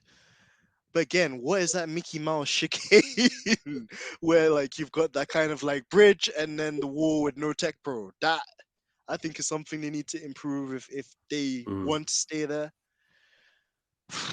Trying to think if there's any obvious ones. I'm gonna revert to tracks I just don't like driving in the F1 game. So trying to just rack my brain on that one too. Man, that's a really good question. You completely caught me off guard there. And Georgina's giving me a lifeline. She said Monaco. Yep, I'll take Monaco, because often when I drive in the sim around Monaco, my front wing doesn't really make it past 5 corners. So I'll take Monaco too. Again, if I was going to Monaco as a spectator and I had billions in the bank, no issues. But as the measly peasant I'm living in North London, yeah, just Monaco does nothing for me. And this year it was a complete shambles. So that was my ease. Thank you, Georgina. You do actually try and protect me like Bonotto protects Charles Leclerc. So I'll take that. But how about you, Black? So I'm gonna offend a lot of people, I think, alienate some listeners, and you're then gonna fire me from stripping the dipping. Forget the atmosphere, forget the sun, forget the energy. I really don't like Albert Park. I don't like the Melbourne circuit. I think it never has a good race. I don't know if it's because it's also like used to be on at like 3 or 4 a.m. like when they first started. And I just remember falling asleep. I think like when was the last time you saw proper overtaking wheel to wheel action? It's just sort of a procession from flag to flag, so or lights to flag, whatever. So yeah, as much as it seems like a kind of really lovely weekend to go down, great fan access and beautiful weather, etc. For me, I would probably get rid of Melbourne. And there you go. That's my contract torn up. Well, I was gonna say it won't be on stripping the dipping. It will be the 44. I know Ari's gonna like literally text you right now, like just like, dude. But no, I mean, I understand that, and I think with Albert Park, it has its pros and cons. I think for the fans, it looks wonderful. It doesn't look like it's a place where you're gonna go and get abused or discriminated against, like certain places. Also, obviously, it has the thing going on for the fans too that you can basically get there early and get those interactions with the teams. I also like that they get the V8 supercars and like they embrace Australian racing too at that Grand Prix. But I also have to agree with you as well, Black, in terms of the racing spectacle. Again, because it's like a type street circuit event, I know that the organizers have tried to revamp the circuit by essentially removing that chicane and then by reprofiling some of the corners. But essentially, it was the same thing this year. It just literally was once the cars kind of spaced out and kind of got to where they needed to be. We even had a safety car, and even with the safety car, it was very hard for the cars to overtake. Just not even because of the cars this year, but just because of the nature of the circuit. So yeah, and then if you're talking about like at most race circuits, there's always like a blockbuster race. With Albert Park, there's not like a standout race for me, man. Like other than Lewis Hamilton, like Lewis Hamilton's debut in 2007, I'll never forget going round down outside of Fernando Alonso, like audacious, like so audaciously. There's not really another Albert Park memory that kind of sticks with me. So yeah, I could definitely co-sign that. Whether Ari will co-sign that, that's a different story. So thankfully, this is a stripping the dipping podcast and not a 44 podcast. Because man, I know your P45 be coming to you really early. You probably try and find Michael Massey somewhere. Oh man, but no, like Blag, I think you got a point there too. And okay, so we kind of talked about that too, and obviously the change maybe of tracks and stuff like that as well. I think it's time for us to get into the Hungary predictions, Blag, and also just thinking about it, like Hungary again, it's another circuit which kind of goes under the radar, but it's given us some crazy races over the years in terms of first lap incidents, safety cars, like crazy interchangeable weather conditions. It's always been a fabled ground for Sir Lewis Hamilton. I posted earlier today that he got his first race win there with Mercedes, as in the Mercedes outfit, not with McLaren, obviously, back in 2013, which was huge. So I'm hoping that's a sign of things to come. Also, there's been many talks about Haas bringing an upgrade, which again confused me because I'm pretty sure Haas did bring like a completely new front wing canard to Paul Ricard. Oh, that rhymes. But either way, that wasn't really talked about. So Haas potentially bringing some upgrades for the next race. We touched on it earlier too. It's pretty much win or bust for Ferrari now. Like if they don't win at Hungary, the awkward silence from me says it all. So again, low speed corners, traction zones, very high downforce circuit. Also, what's going to become a Formula B? Because, as much as I also don't like to give this guy much credit either, Uncle Fernando be doing his thing, man. He be chilling. He just be, putting the Alpine where it needs to be, building a gap to the likes of the McLaren drivers and everybody else. And he just got the car in. I'm pretty sure that like cruise control is illegal in Formula One cars, but at least with Fernando Alonso, he's just got built-in cruise control, and he turns it in really low. So yeah, that's interesting. And then Black, I'm gonna come back to this as well. We can't, being a sporting podcast, we can't gloss over the INDYCAR drama either. And we've got quite a few INDYCAR followers as well. So yeah, we'll spin the block on that. But yeah, like Hungarian predictions, Black. What do you think is gonna happen? Do you think Sir Lewis can put it in P1, for this event, and what do you see happening as well with the whole Ferrari Red Bull thing, and maybe the Formula B grid as well in terms of the midfield. Starting with Formula B, I'm under strict instructions not to give Alonso, as we call him, any kudos. So I'm afraid I cannot agree with you. I'm under those instructions. Fair. Having said that, Alpine just overtook McLaren for 4th in the constructors, which feels like that's going to be a battle. Yeah, so Alpine on 93, McLaren on 89, and McLaren don't feel like they've really been at the races, pardon the expression. Like they had braking issues for the first couple of races, then they came really good. Do you remember they were kind of pushing the Mercedes round? And then, Norris had a good quali this weekend. So in terms of Formula B, it's hard to say. I think Alpine are probably, in my view, favourites. Equally, the drivability of the Ferrari engine.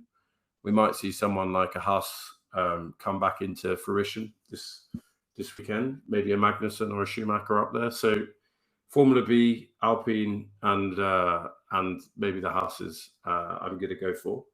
Let's see. And then in terms of the front, this really should be a Ferrari track. We've said that, it really should be. But I just can't, again, it's like if I was a Ferrari fan, I'd be so exhausted. I'm still exhausted now. I just can't put my money on Ferrari. So I think, look, Red Bull going to get one last win under the, illegal regs with that lovely illegal floor, that lovely illegal skid block. Add some extra points. I think Red Bull, Max Verstappen going to win. And then I think, Team LH, I think I'm a paid up subscriber, elite tier. I pay a lot of money for that. But I think we should not, there's a kind of mood in Team LH when we fall off the pace, then we get upset. And then, there's another race and we suddenly think he's going to win the championship. And then we go back to feeling depressed. I don't think that the Hungaroring is going to suit the Mercedes if I had to sort of gamble on it. Too much slow speed. That's my view. I could be completely wrong. But, the height that they're going to have to hike the car up, I guess, makes me think in the slow speed, it's going to be quite odd. So I think it's going to be Red Bull winning, Ferrari clearly the second car, Mercedes still clearly the third, but not quite at the races, and then Alpine and Haas. How about you? That's my comprehensive summary. What about you? Yeah, and I think that was a really good comprehensive summary as well there, Blag. And man, I'm going to be optimistic, because Lewis describes Hungary as almost like a go-karting circuit. Like, he's always said that it's like riding his bicycle around a living room, which I wish I could do in my house, but my mother would absolutely beat me with a slipper. So I don't think that's a great idea for me. But man, I hear what you're saying. I think we are guilty of this thing in the kind of Mercedes Team LH thing of they bring an upgrade, we get our hopes high. When the upgrades don't deliver, then we get like depressed. But again, like I have to kind of be optimistic as well, Black, that Ferrari could do a complete Ferrari and basically implode upon themselves at a circuit which they really should get points or win the race. So you always have that going for it. Again, we're in that weird kind of phase of the European summer as well, where we've had a heat wave. Now I don't know if it's a thing where we're gonna see rain at Hungary either. I haven't quite looked at the forecast yet, but if rain plays a factor, that could also put Mercedes in the hunt, hopefully. And then also as well, whilst I don't think the Mercedes is the strongest car in slow speed corners, and like you mentioned as well, Hungary's got a lot of like bumps and curbs, so they might have to raise the ride height slightly. I still don't think the Mercedes is the worst in slow speed corners either, and I actually think Perez, might be vulnerable. So at least in that regard, it only takes like Charles and Max to crash into each other, or Max to have like a DNF and Ferrari to have an absolute howler with the strategy. And now a guy Lewis is in there, and George could follow him in there too. But for that sake, obviously we want Lewis to get a win this season. It'd be lovely.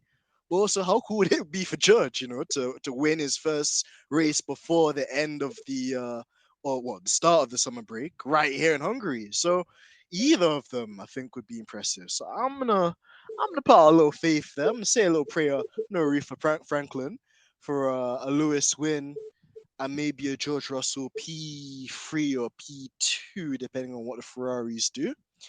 I'm gonna put you see who's gonna be more depressed, Carlos or Charles?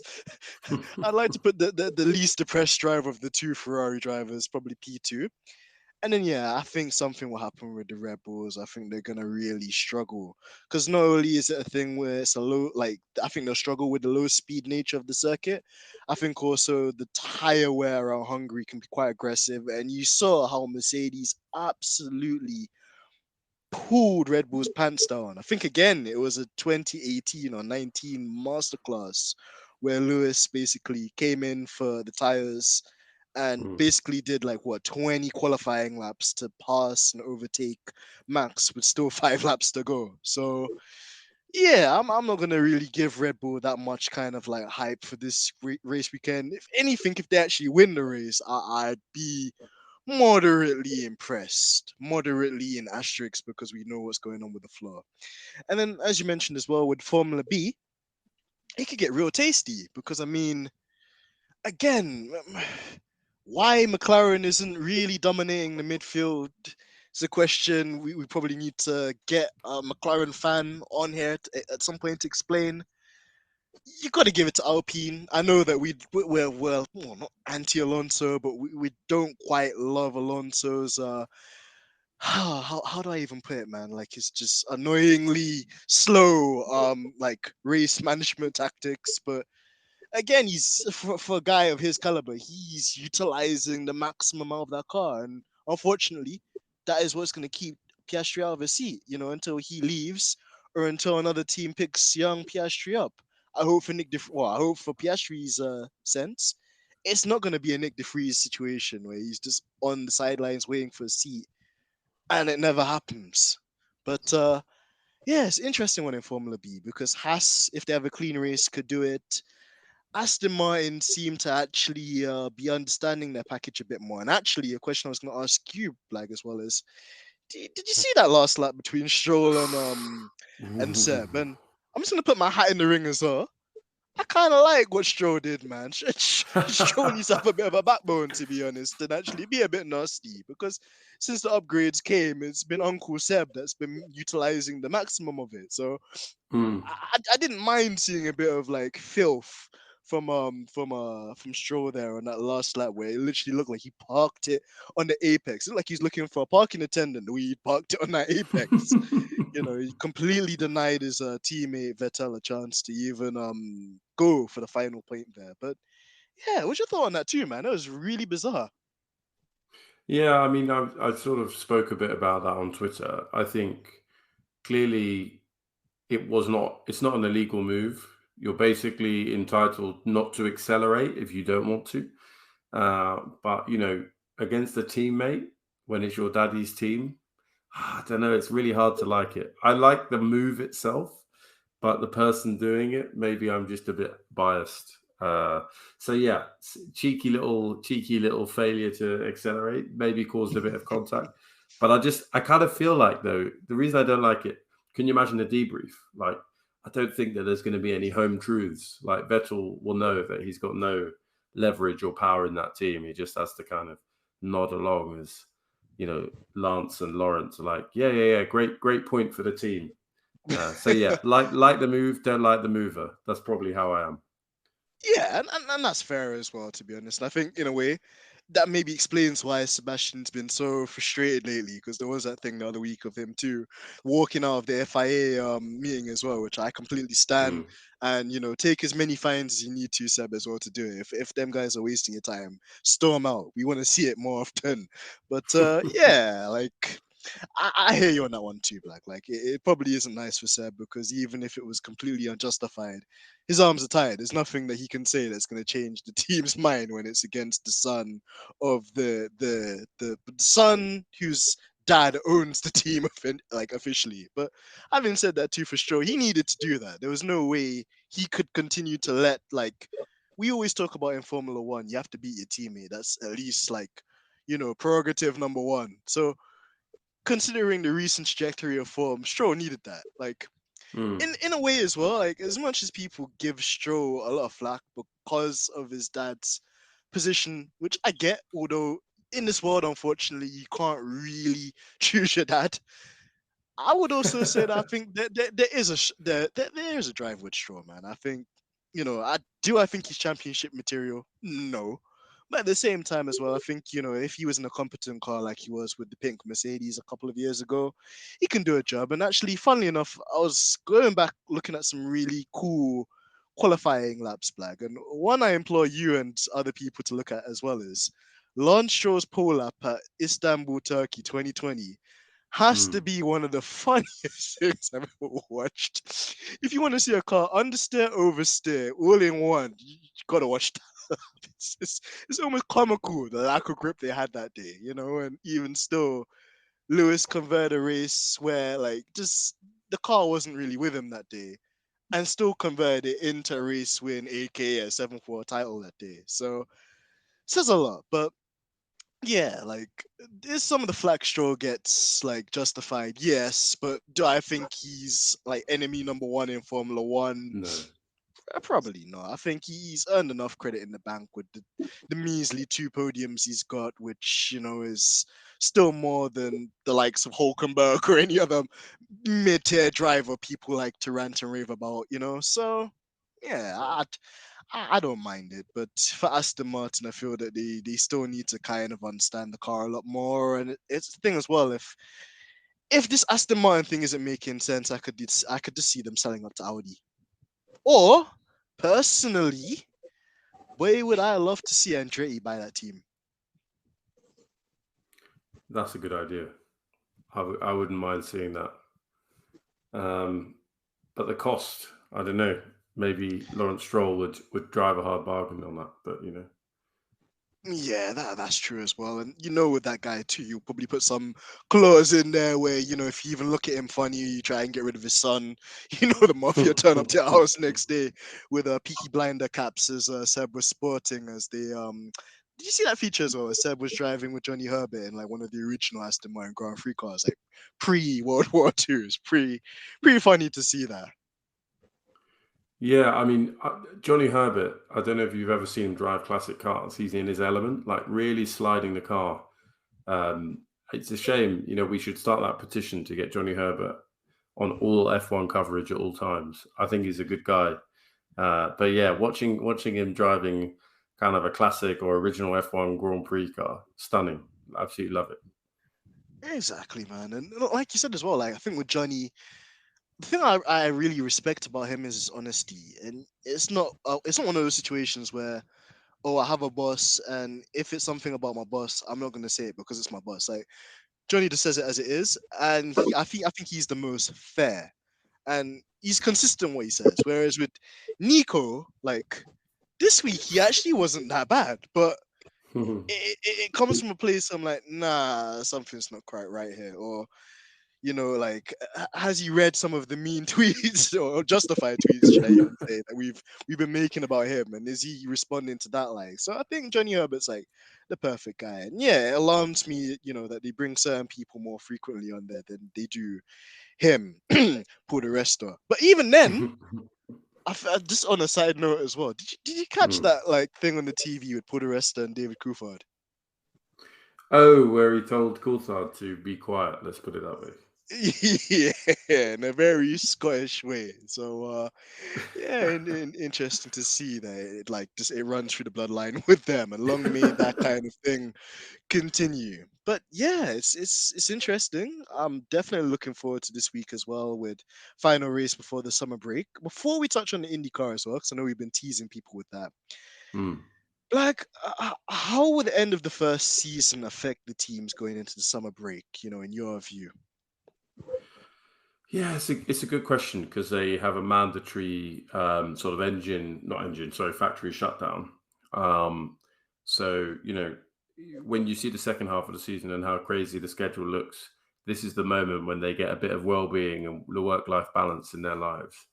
But there'll be some people still strategizing and planning. Not Ferrari, of course, but quite a lot of the other teams. Red Bull for sure. I mean, how do I think it will affect the order? How do I think it will affect the teams? Look, we know Lewis Hamilton comes out of the gate in the second half and just dominates. No, he's not got the car to do it, or at least we don't think he does. But given that the FIA plans to enforce the floor rules, just can't wait to see. Maybe I'm going to be disappointed. Maybe the gap will be closed a little bit or not at all. I think I've heard that Mercedes are bringing a power unit upgrade as well. I could be completely wrong on that. I think it's on the electrical side because the rest of it's been homologated. So yeah, fingers hugely crossed that this summer break and then the resurgence in late August, I think it is, gives us that Mercedes resurgence back to the front or within a couple of attempts so that Lewis can work his magic. I don't know. Do you see a different order in the second half? I kind of feel it's set. I really hope it's set that Red Bull could be in the lead, but then clawed back.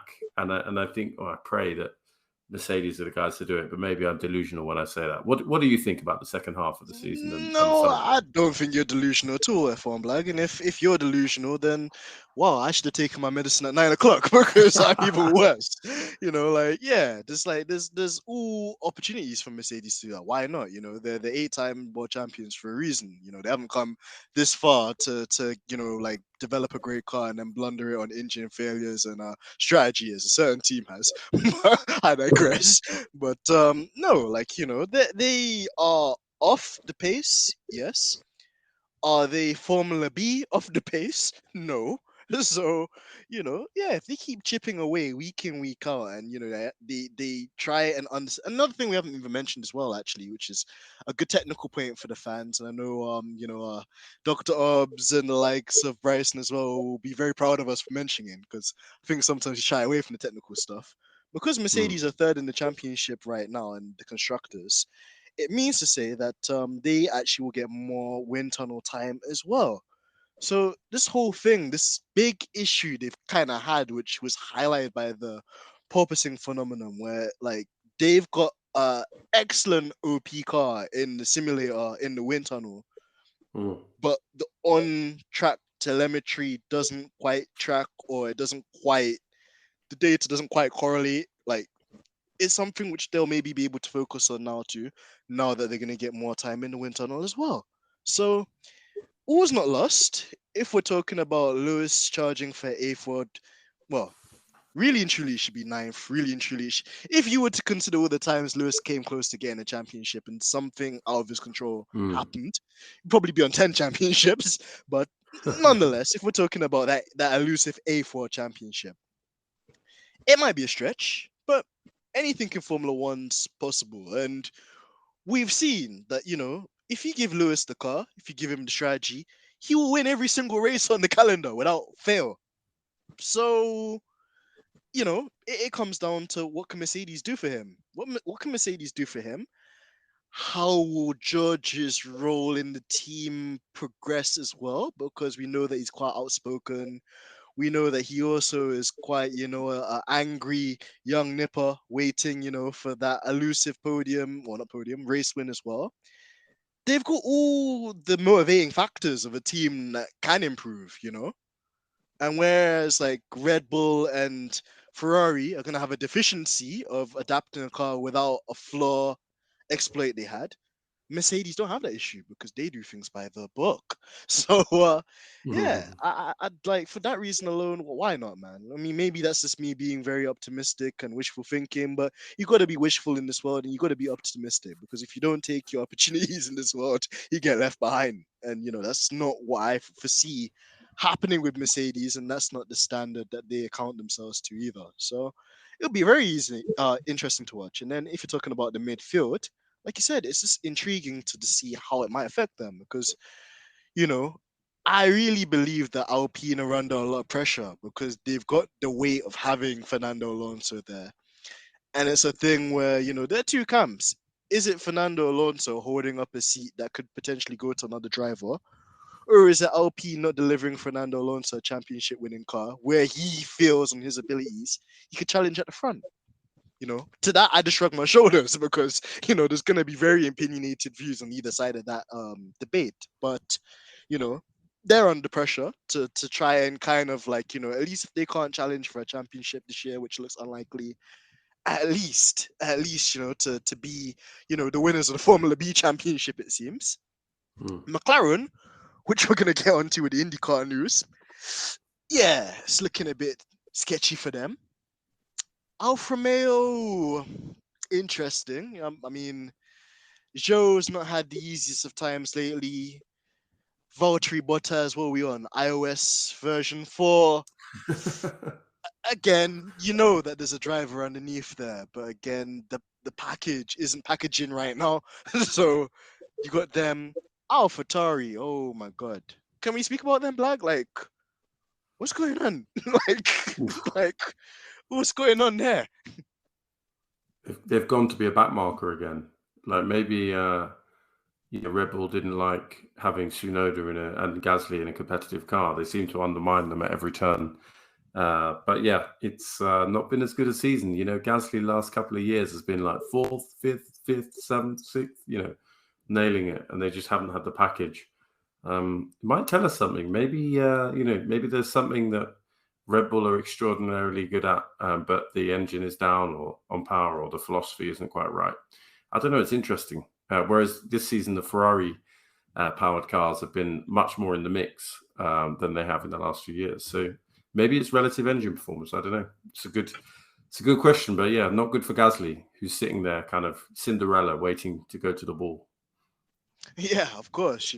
Like you said as well, if you thought this was a year where Gasly really needed a breakout season, I guess he's already kind of resigned with the Red Bull AlphaTauri family anyway for like another extension. But ideally, you'd want your name to be on the back of people's lips, and at the moment, that's not really been a thing. So, a bit concerning for him.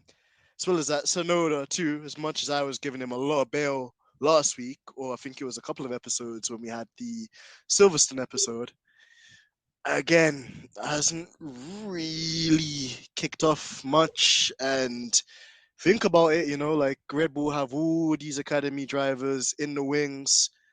Obviously, the Honda partnership is kind of here, but kind of there, but kind of wishy-washy.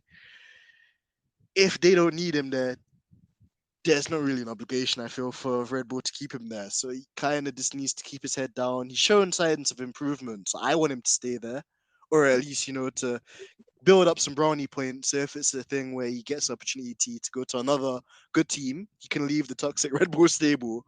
But again, hasn't really had the rub of the green either. So, as much as I don't agree with how Helmut Marko, like, basically hanged him out to dry, will like the kind of like what was it, this kind of therapy treatment that like Helmut was talking about actually do any good for Tsunoda? Because if it does, even though I still don't agree with the way they outed him, at least you can say that it's had a positive influence on the way he goes racing and just his temperament. But if it's a thing where we keep seeing the same mistakes, then part of it comes down, I guess, to the environment, but then also you have to then also take accountability as well for him. So yeah, interesting one at AlphaTauri too, man. Like I think they're the people's team, so you want to see both of them do well. But if they're not going to even feature in the top 10, then yeah, like you can't really. There's not much you can really get with that, is there?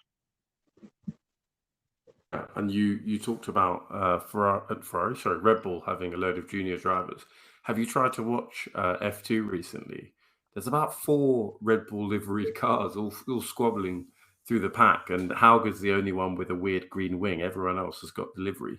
And then, of course, you've got Yuri Vips, who hasn't been dropped by High Tech, hasn't been dropped by the Red Bull Junior program, but they've just repainted his car. So, yeah, there's a lot of talent coming through. AlphaTauri have stepped back this season, both drivers in limited points, but certainly, yeah, I kind of thought Tsunoda last season was overrated, made a lot of mistakes. This season, I feel a bit more sympathetic towards him. Would love him to get another year, but you could also see the way that Red Bull behaves, that he could be out, and that you could have a Lawson in there or whoever wins the title really in F2. But yeah. We'll see in the second half. It'll be the silly season's about to kick off, and then the second half I think will be a fascinating one. That's my view. Exactly, and Blag, you just gave me a lovely delivered ball there. That was a Reece James of deliveries there, because I'm about to do a Mason Mount and absolutely clout the back of the net with it. Because again, like, another great segue into silly season. Oh my god, you thought there was drama and politics in F1? Nah, you heard this thing called INDYCAR?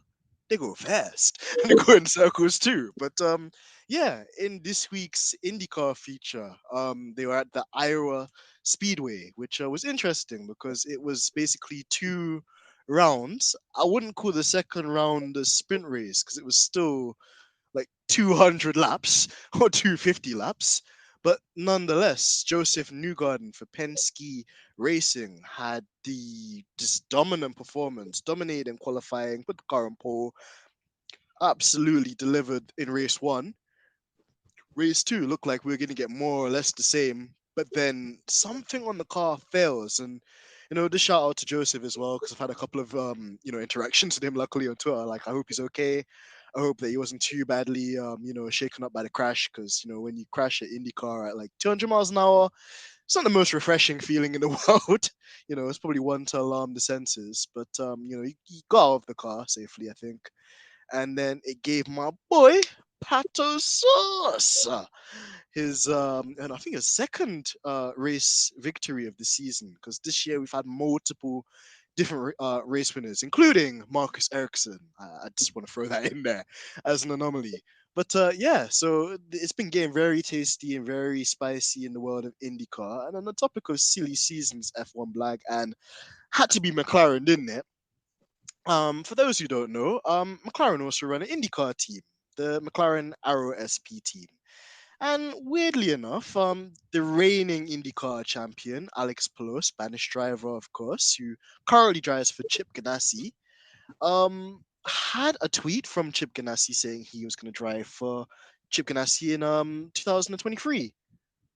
Or is he? Because then on the same day, the McLaren Twitter page then tweeted that he'd be driving for McLaren. But in a very quiet tweet, they didn't necessarily identify which division of McLaren he'd be driving in. Is it IndyCar? Is it the Formula One team? Is it the Extreme Sports team? We know at some point McLaren will probably endeavor the world of sports cars in terms of the Le Mans prototype series too.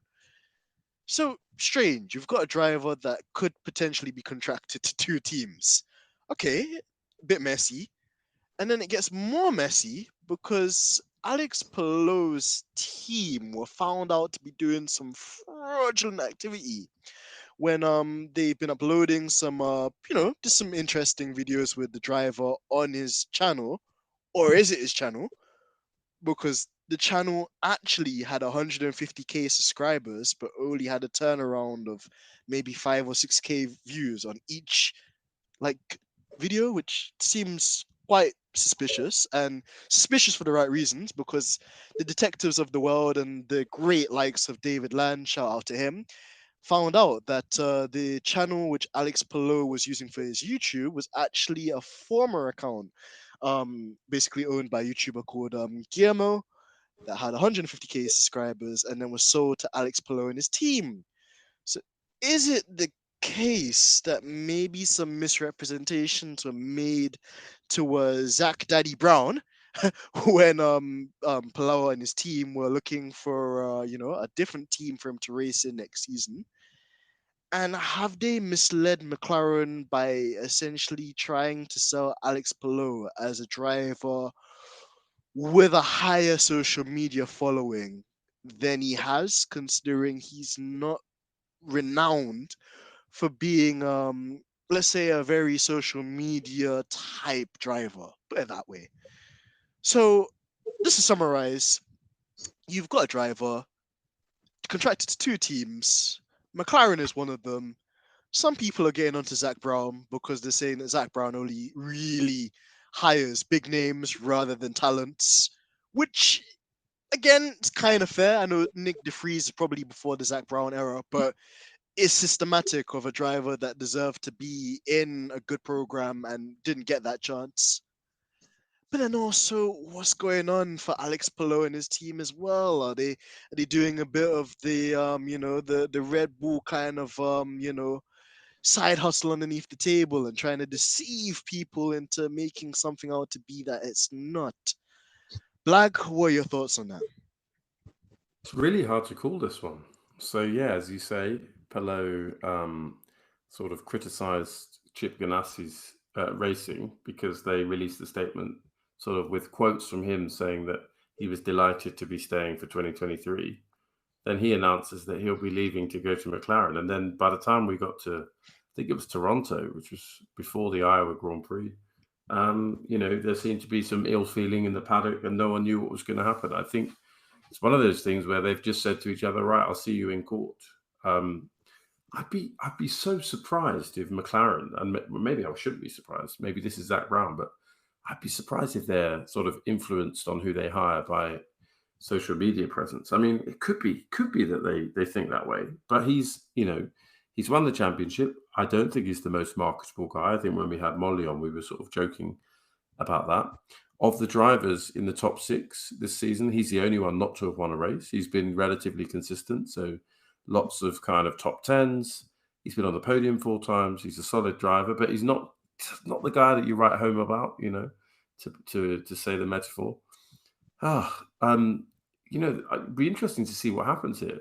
There was some suggestion, particularly in Toronto and a little bit this weekend, he could end up with no drive because Felix Rosenquist, who's in one of the McLaren cars, is starting to pull up trees, starting to perform. And once you cross Chip Ganassi, things, go a bit south for you. So, he could have looked a gift horse in the mouth. He's in a decent team, could have moved to another one. And, if I had to put money on it, knowing which team he's going to be in next season, I'd probably go for the odds of he's not going to have a car next season. And then we'll have to see what happens. But, maybe we'll see. I don't know. What do you think? And, maybe that's a good segue into what happened this weekend in Iowa on the track. But can you see Pelot at the McLaren next year? Do you think he's going to be with Ganassi? What do you think is going to happen?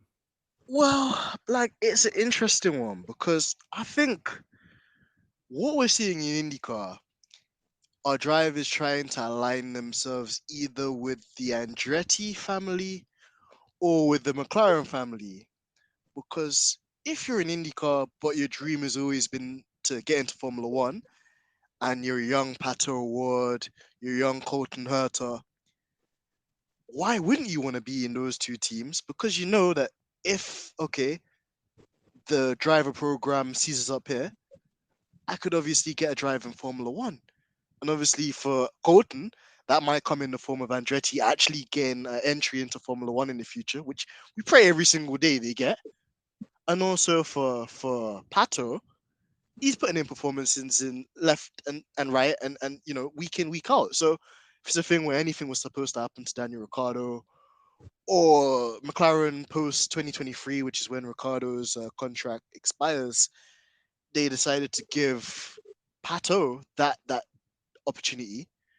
It seems like the right thing. So for Pelot, and when I say Pelot, probably his management, I could see why they try and kind of line him with that McLaren program, in the event that, a sniff at a Formula One opportunity comes about. Because also, I know this year he's been I wouldn't say underwhelming, but yeah, you would almost forget he's the current, or reigning IndyCar champion. He's had a lot of success in other series too, in F3 and also Formula Japan, so maybe if Honda were to come in with their own Formula One program, he could star in that too. We've seen it. We've seen it with other drivers too, like Raffaello Marcello, part of the Ferrari Driver Academy. Didn't quite work out there, but now he's with the Mercedes program. So whilst age might not be on his side in relation to Formula One, the day for Mercedes say, listen, we've got the Mercedes Project One car. Essentially, it's a hypercar that has a Formula One derived engine in it. You know what? For shits and gigs, we run it inside of Le Mans 24 hours for an event. Raffaello would be the number 1 driver for that. So I could see why Pelot's team are onto McLaren to try and do that. the way they've done it is a bit sus in terms of like the whole fake YouTube account or like buying a YouTube account. But then again, that is systematic maybe of a McLaren thing because Lando has a huge following. Daniel Ricciardo probably, other than if you were to take Lewis out of it, Daniel probably has to be the second or third most popular driver on the grid and probably sells the most amount of merch just because of just how interactively funny that guy is. And also a kind of deep question and a kind of, I don't like asking you difficult questions, like, because I don't ever want people to, like have a go at you. But I gotta kind of give you kind of like a hard one as well. Do you think that Zach Brown genuinely brought Daniel Ricciardo over based on what he'd achieved in Formula One? Because I'm gonna put this caveat in there. Say it was Daniel Ricciardo's CV, but it wasn't Daniel Ricciardo.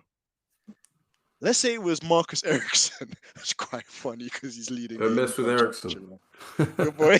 I know. I was gonna say Alexander Rossi too, but then I know you and Molly would definitely be on my doorstep. Oof. But let's say it's not a Ricardo light. Let's say it's not a Jimmy Johnson light. Let's say there's not big money bags looking you in the eye when you see a driver like that. In terms of their commerciality, like they're a very likable driver and everybody loves them. If it was Grosjean, I think that's an even better example for me to use. If it was Grosjean, he had Grosjean's CV and he tried to get the job at McLaren at that time. So basically they were in a bit of a sticky situation because Sainz was going to leave them. Do you think that Brown would have taken on a driver like Grosjean with Ricciardo's CV, or is it the Daniel Ricciardo factor with the CV, which again is not us taking a shot at Daniel Ricciardo. If anything, I think that actually puts him in a positive light because it shows that it's not just that he's a phenomenal driver and in the right car, right environment, he can get results, but also, he's got that likability factor. So why wouldn't you take? That's the question I got to ask you, because that's kind of how I'm looking at this Palou situation from a McLaren situation too, in terms of did they think, or have they this from a kind of thing of like looking at it in terms of, okay, he's the reigning world champion. Oh, he's got 150k subs. Okay. Yeah, you know what? Rosenquist, yeah, he's a nice guy, but nice guys always finish last, Let's put him inside this McLaren and, continue to build. Like, would Zach, so going back to the first thing, would Zach Brown have done it? It's a good question. I think, how many years ago is it now? Has he been in the car for 2 years in the McLaren, Ricciardo? So go back to that era. Sainz had signed with, they'd said that Vettel was fired and Sainz signed basically at the same time. And so McLaren basically needed to find a driver that wasn't a complete novice, because I think Norris was only in his second season in F1, if I recall. Ricciardo, you're right, there's a kind of likability thing and, happy-go-lucky guy. There was clearly politics at Red Bull, so people probably thought that he had his reasons for leaving. But, he was probably the only race winner on the grid, only other race winner on the grid. Who did you have? Raikkonen, you had Alonso. I don't think they were going to put Raikkonen in there. I think Alonso's, just left and slandered the entire the hell out of them. So, probably, like, I know what you're saying about the likability, but I'm trying to think who else was around then. The problem with Grosjean and the problem with Magnussen, they'd kind of crashed into each other enough times, and the Haas had gone backwards so quickly that their reputations, fairly or unfairly, were slightly tarnished at that period. So it's lovely to see Magnussen come back in and, for the first few races, get some really decent points and bring that Haas back into the fold. Because when he's not harassing Lewis, by the way. Well, yeah, that's probably when my love for him ended. Turn 4 or whatever it is at Catalonia. But yeah, so I think, to answer your question, I think they did hire Ricciardo on on his merits. Merit. Now, should he stay for like another season? No, absolutely not. You know, any driver that's being absolutely destroyed by their teammate, and it's been 2 years, it's been papered over by him getting the one win last season.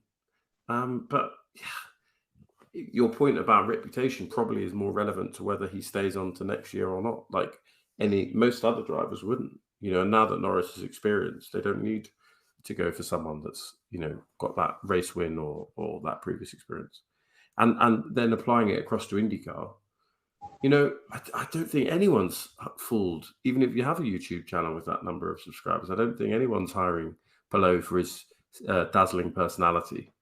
I think he probably would have wanted, as you said, to go over there because, you know, they've got a really established F1 setup. They've got Formula E, which, you know, Palou probably doesn't think he's above. You know, it's an exciting opportunity for you if you want to broaden out your career and go back to Europe. And on the McLaren side, they probably looked at Rosenqvist and thought, yeah, Palou's a better bet. Why not? And he's probably not that expensive. So that's, again, maybe I'm too straight laced. Maybe I'm too like by the book and thinking about the results. I can't see McLaren hiring either driver based on their sort of personality or social media, but maybe I'm wrong. I don't know. So here's a question for you. Do you think that McLaren, when they signed Ricciardo, signed him partly because of his personality and reputation? And similarly, do you think that the YouTube channel having 150,000 subs would have swung it for Zach Brown or given more impetus for him to sign? Well, two great questions there, Blag. And I'll say with the first one, I think you hit the nail on the head with your kind of assessment of that situation. I think it was circumstantial, given like it even happened in the middle of the pandemic as well, which we shouldn't forget. And to be fair, up until that point, Daniel Ricciardo's stocks were still quite high, you know, so it was fair. So that's kind of the first one in relation to that. And then in relation to the IndyCar side of things, too, whilst I don't think it would have been the main thing that would have grabbed them, I think, like you rightfully said as well, like Palou is a very consistent driver. If you give him the tools, he'll do a job. You know, he's the reigning IndyCar champion. So as much as no one really ever speaks about that, that's also a thing we need to take into account as well. I can't help but feel though with Daddy Brown, like there is a kind of monetary way in the things he does and the way he perceives things, and we even seen it with McLaren now in terms of like the sponsorship, you know, and McLaren was like a team, at least in the Lewis Hamilton era, and even before then with the Mika Hakkinen era and even the Senna era. It was a team that couldn't go short for sponsors. It was sponsors galore. But recently, it's been tricky for them. When you look at that McLaren car, there's more paint than sponsors. Whereas on other cars, it's more paint. There's more sponsors than paint. Even for Williams, you could argue that it's more sponsors than paint this year. So I know that McLaren have had some sort of financial difficulties over the years, and Zach Brown's obviously got the investment from the Middle East as well, which is good. And obviously the owners of McLaren are kind of like part of Bahraini as well. But yeah, if you can get a driver, obviously that has that marketability factor, I think that helps their cause. Whereas I think for a team like Red Bull, ultimately they don't really care about the marketability because Max is not that marketable really internationally. But having said that, he does a job, and regardless of how he does the job, which is always quite questionable, he gets the job done. So they won't look at that. Whereas I think with McLaren and particularly Zach, I think he looks at it differently. I think there is a kind of obviously talent comes first, but you know, if you've got a bit of a clout around you, if you've got a bit of a cult following, then that works nicely for me too. And in a way, that's kind of why I feel sorry for like, you know, the likes of a Piastri or the likes of a Nick DeFries, because they didn't get a chance to build a fan base or get that kind of like marketability thing that would have drawn them. Well, I mean, for obviously Piastri, it's still quite early days, but for Nick, literally, I think, and probably why I'll end the podcast as well, because I know Georgina is going to kill us. She could probably make like 5 episodes out of this one episode. But kind of what like Total Wolf alluded to is if we can't get Nick DeFries in a Mercedes program next year, either in F1, we'll release him, which is just kind of like sad to me because he's done everything he's needed to do. It's just that, well, on his side, it's the age, but also to other teams too. They won't look at him maybe as highly as another driver because the marketability factor as well. So I'm not also just having a dig at Zach Brown or McLaren, for example, but there are other teams which might give a driver like Nick De Vries a kind of hard pass because he just isn't as marketable as a Daniel Ricciardo. Whereas even for Danny Rick, even if like things don't work out at McLaren, he probably still get a shot at Aston Martin. Red Bulls is probably a no-go. I think the Ferrari ship sailed. I think the Mercedes ship kind of sailed. But you could probably still get into a midfield team just based on his name and based on the accolades he has achieved, which is fair enough to him. So it is interesting, and that's why I wanted to have this kind of discussion with you too on like how the teams look at drivers not only just based on obviously their talent, but kind of what they could bring in terms of the commercial aspects too. Yeah, I mean, if you look at how much some of them get paid and how many pay drivers that there have been on the grid, then absolutely the commercial factor must weigh heavily. You know, can this driver bring me X amount of millions because of endorsements? Yes, of course. You know, that's gonna not for one of the sort of serious sort of top 5 teams, but actually for most of the others, yeah, almost certainly. And yeah, Ricardo, I think, will be there another year, and I really hope for him that he turns it around. But if not, can you imagine the marketability of Ricardo going to the US? You know, that's a whole Netflix series in and of itself. You know, him trying to do INDYCAR or even him trying to do NASCAR. Like, it's the Jimmy Johnson, but inverted. You know, it'd be incrable. I was going to say as so well, yeah, Black, I could think. you imagine Danny Oh, Rick and Jimmy Johnson on the same grid? well, Oh, yeah, man. I hope, you know, there's a lot of safety there. But yeah, I think, you know, the marketability must come into it, to answer your question. And, you know, it wouldn't be the end of the world for me to see Ricciardo in an American series, and watching that would be fascinating. And on the people that are less marketable, I really would love to see Nick De Vries get a chance. I did anger a few Albon fans. Suggested Oh, yeah, not Black getting picked Mirror. by Yeah.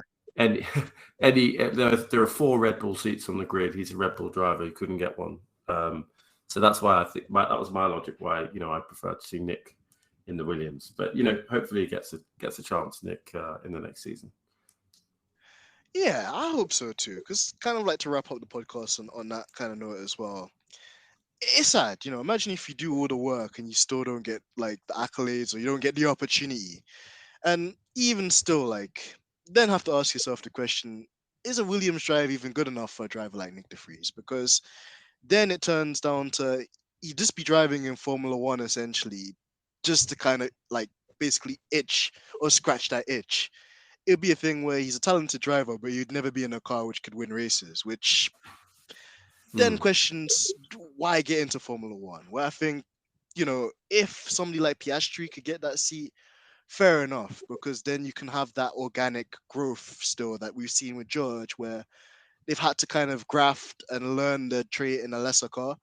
And then by the time they've got the big like call to, you know, the parent team, then they've kind of got what makes a fundamentally good and competent driver. So, but like you said, I think from the nostalgia point, yeah, I'd love to see Nick get a drive too, because it would make up for the lost time. He didn't get one, but at the same time, unless it's in a Mercedes, which I don't see happening either, then like Toto said, I think they will have to release him. And then sadly, it just kind of leaves him where he is now. He'd just be a reserve driver or a simulator driver or, you know, an epically quick sports car driver in another series, which, you know, is the sad thing that gets me. Man, I hate that we started this episode on a positive note and now we're sad because, you know, we're looking at, you know, drivers that either didn't get the opportunity or currently are not getting the opportunity. But there's always hope. And like we mentioned earlier too, if it takes Andretti getting an entry, if it takes maybe Alfa Romeo selling up one day or Aston Martin selling up one day, that could have huge changes, you know, and ramifications. I don't want it to just become a bashing session on McLaren either, because although there are certain things I think need to be called out with that team, in the same with a breath, like, you know, I think the drivers are fairly likable, especially Danny. And Zach Brown, I think, has given us a completely different kind of flavor of what a team boss can be. And I think for most people was a refreshing kind of breath compared to Ron Dennis. I think I should run now before Ron Dennis tries to fire me. But yeah, Black, I'll let you have the final word. And yeah, just thoughts, just generally. I think we should end on an upbeat note. We should end on an energized note. I thought the French Grand Prix that we've just seen was actually more entertaining than I expected. You know, we've got a fantastic option in INDYCAR, which is shaping up to be a great, you know, second half of the season. We don't know who's going to win that championship. You know, come on, Ericsson, still in the lead. We've got like the potential for teams and drivers to move between the two series, which I think is incredible and something that hasn't happened in a long time, or at least not in the direction of, you know, east direction from across the pond. So there's a lot to look forward to. We've got the Hungarian Grand Prix this weekend. I'll keep my fingers crossed for Lewis, notwithstanding my prediction. And it's always a bit of fun, you know. It's always a bit of an entertaining race. Some antics, someone shoving the other one off into the exit of turn 2, you know, into turn 3. A bit of brake testing from a certain Goldie Boots. So it should be an interesting weekend. And yeah, let's end that on an upbeat, because, you know, for once I think, you know, FIA notwithstanding and not giving them any credit whatsoever, we've got some interesting racing to watch on both sides of the pond. Yeah, well, actually, Black, I'm glad you said that, man, because it's just kind of put me back on, it's put some pep into my step. And I agree, you know, like, we've got so much to look forward to in terms of Formula One. I think IndyCar is going for another round this week too. So I think that's at Indianapolis, but the road course version, which should be interesting. And like I mentioned as well, we've got 24 whole hours of Spa as well. So if you're into GT3 racing, you know, you're in Camp Mercedes, you know, you've got Raffaello Marcello doing the business there and loads of other super talented drivers doing very long shifts around Spa, which I don't envy them at all. So absolutely. But you know, if you guys enjoyed this episode of the podcast, make sure that you like, make sure that you tweet and retweet on the Bird app, of course. Make sure that you share and tell a friend to tell a friend. And of course, your dynamic duo of F1BLAG and AMG DENZ with the sauce on the 8 p.m. debrief cookout. Thank you so much for tuning in. We hope that you guys have an amazing week. There's an abundance of amazing content coming during summer break as well. So don't go running anywhere. Don't go anywhere, as that funny meme goes. And a huge shout out to Georgina as well. I've made your life hell by making this episode so long, but it was much needed. Until then, thank you so much, guys. Peace.